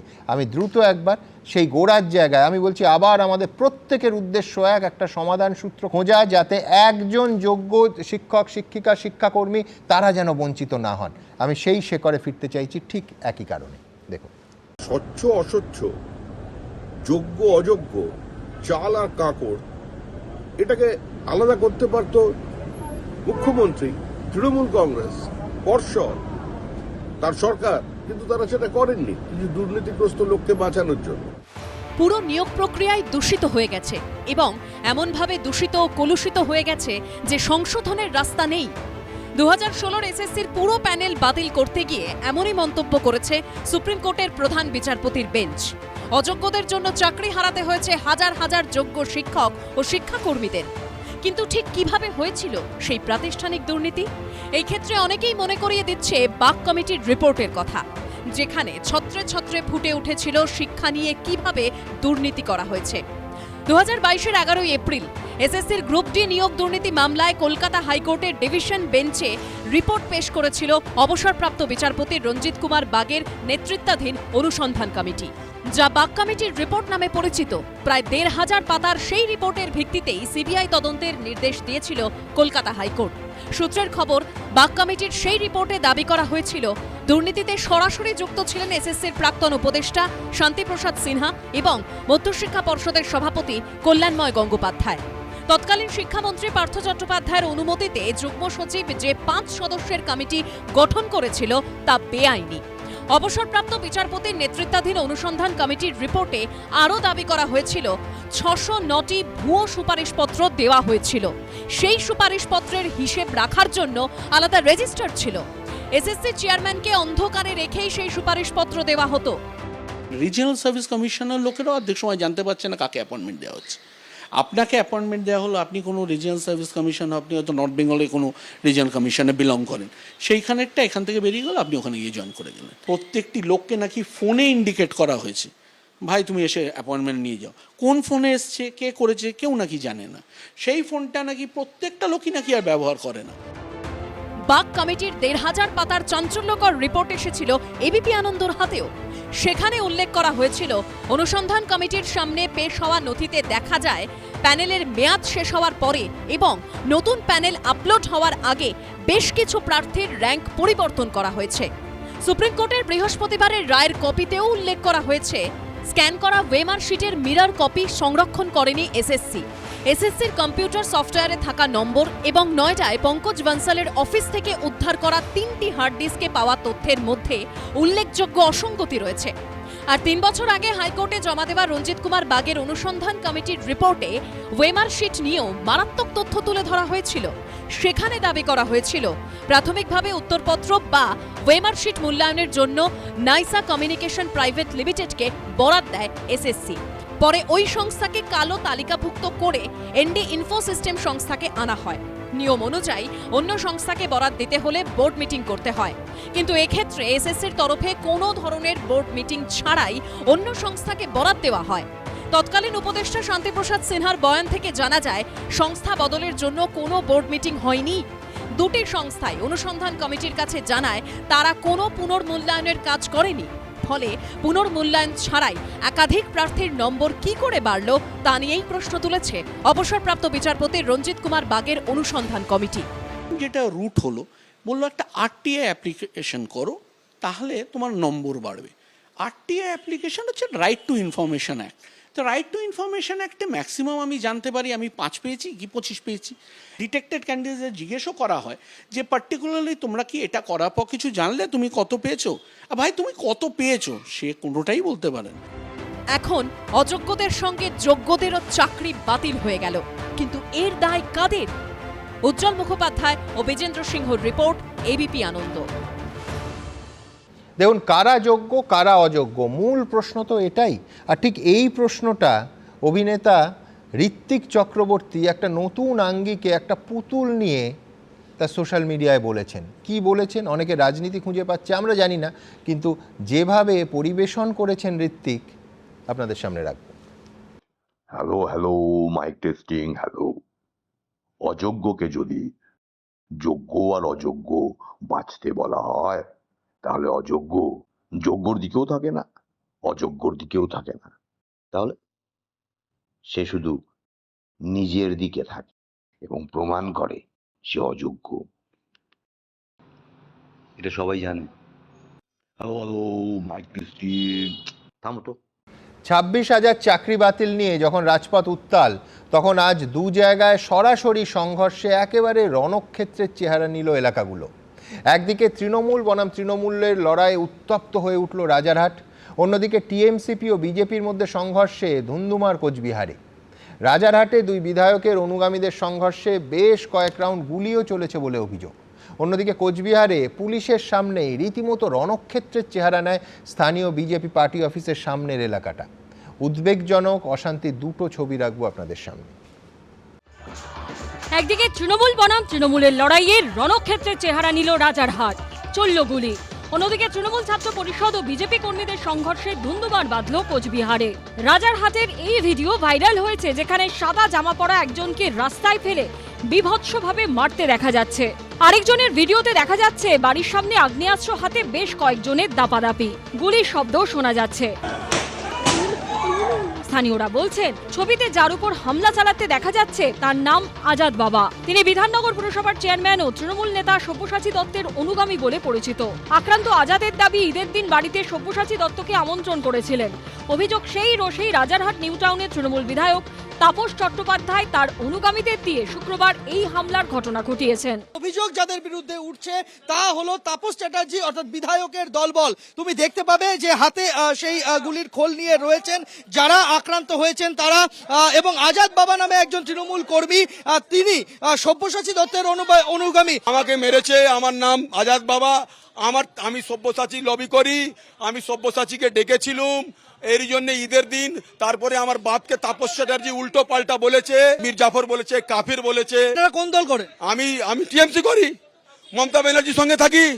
তাপস চ্যাটার্জি গুন্ডা বাহিনী শেখ আজাদকে দিয়ে পাঠিয়ে আমাদেরকে মারধর করিয়েছে, গুলি করিয়েছে। পাল্টা আক্রান্তের পরিবারকেই কাঠগড়ায় তুলেছেন তৃণমূল বিধায়ক তাপস চট্টোপাধ্যায়। কালকে একটা ক্লাবের মিটিং ছিল, সেখানে বলা হচ্ছিল যে ওরা নাকি নানা কারণে নাকি লোককে করছে, কোনো ব্যবসায়ীকে চমকাচ্ছে, কোনো বিষয়গুলো করছে। যে তখন আমরা বক্তব্যে বলেছি যারা এইরকম কাজ তারা মুসলমান, তার কাফের, তাদেরকে বয়কট করুন। গোটা বিষয় থেকে দূরত্ব তৈরি করেছেন তৃণমূল নেতা সব্যসাচী দত্ত। মিথ্যা কথা বলে লাভ নেই, খবর পেয়েছি, আমি এখন কলকাতায় আছি, নইলে আমি নিজেই স্পটে যেতাম। প্রশাসন দেখছে ব্যাপারটা। মাননীয় মুখ্যমন্ত্রী মমতা বন্দ্যোপাধ্যায় কোনো সমাজ বিরোধীকে কখনো প্রশ্রয় দেননি আর দেবেনও না। খুব সিরিয়াস ব্যাপার, এবং আমি সিপিকে বলবো বিধাননগরে যে একদম স্ট্রেন অ্যাকশন নিতে। কে করেছে, কার লোক আমার দরকার নেই। হুলিগেনরা, অ্যান্টি সোশ্যালরা কারোর হয় না। প্রায় 26 জনের চাকরি চলে যাওয়ার প্রতিবাদে এদিন কোচবিহার শহরে মিছিল করে তৃণমূল ছাত্র পরিষদ। অভিযোগ, সুনীল সরণি রোড দিয়ে টিএমসিপি কর্মী সমর্থকদের বাস ফেরার সময় বিজেপি পার্টি অফিস থেকে ধেয়ে আসে কটূক্তি। এই নিয়ে প্রথমে বচসা মারামারি, তা গড়ায় সংঘর্ষে। সন্দীপ সরকার, সুকান্ত মুখোপাধ্যায় ও শুভেন্দু ভট্টাচার্যের রিপোর্ট, এবিপি আনন্দ।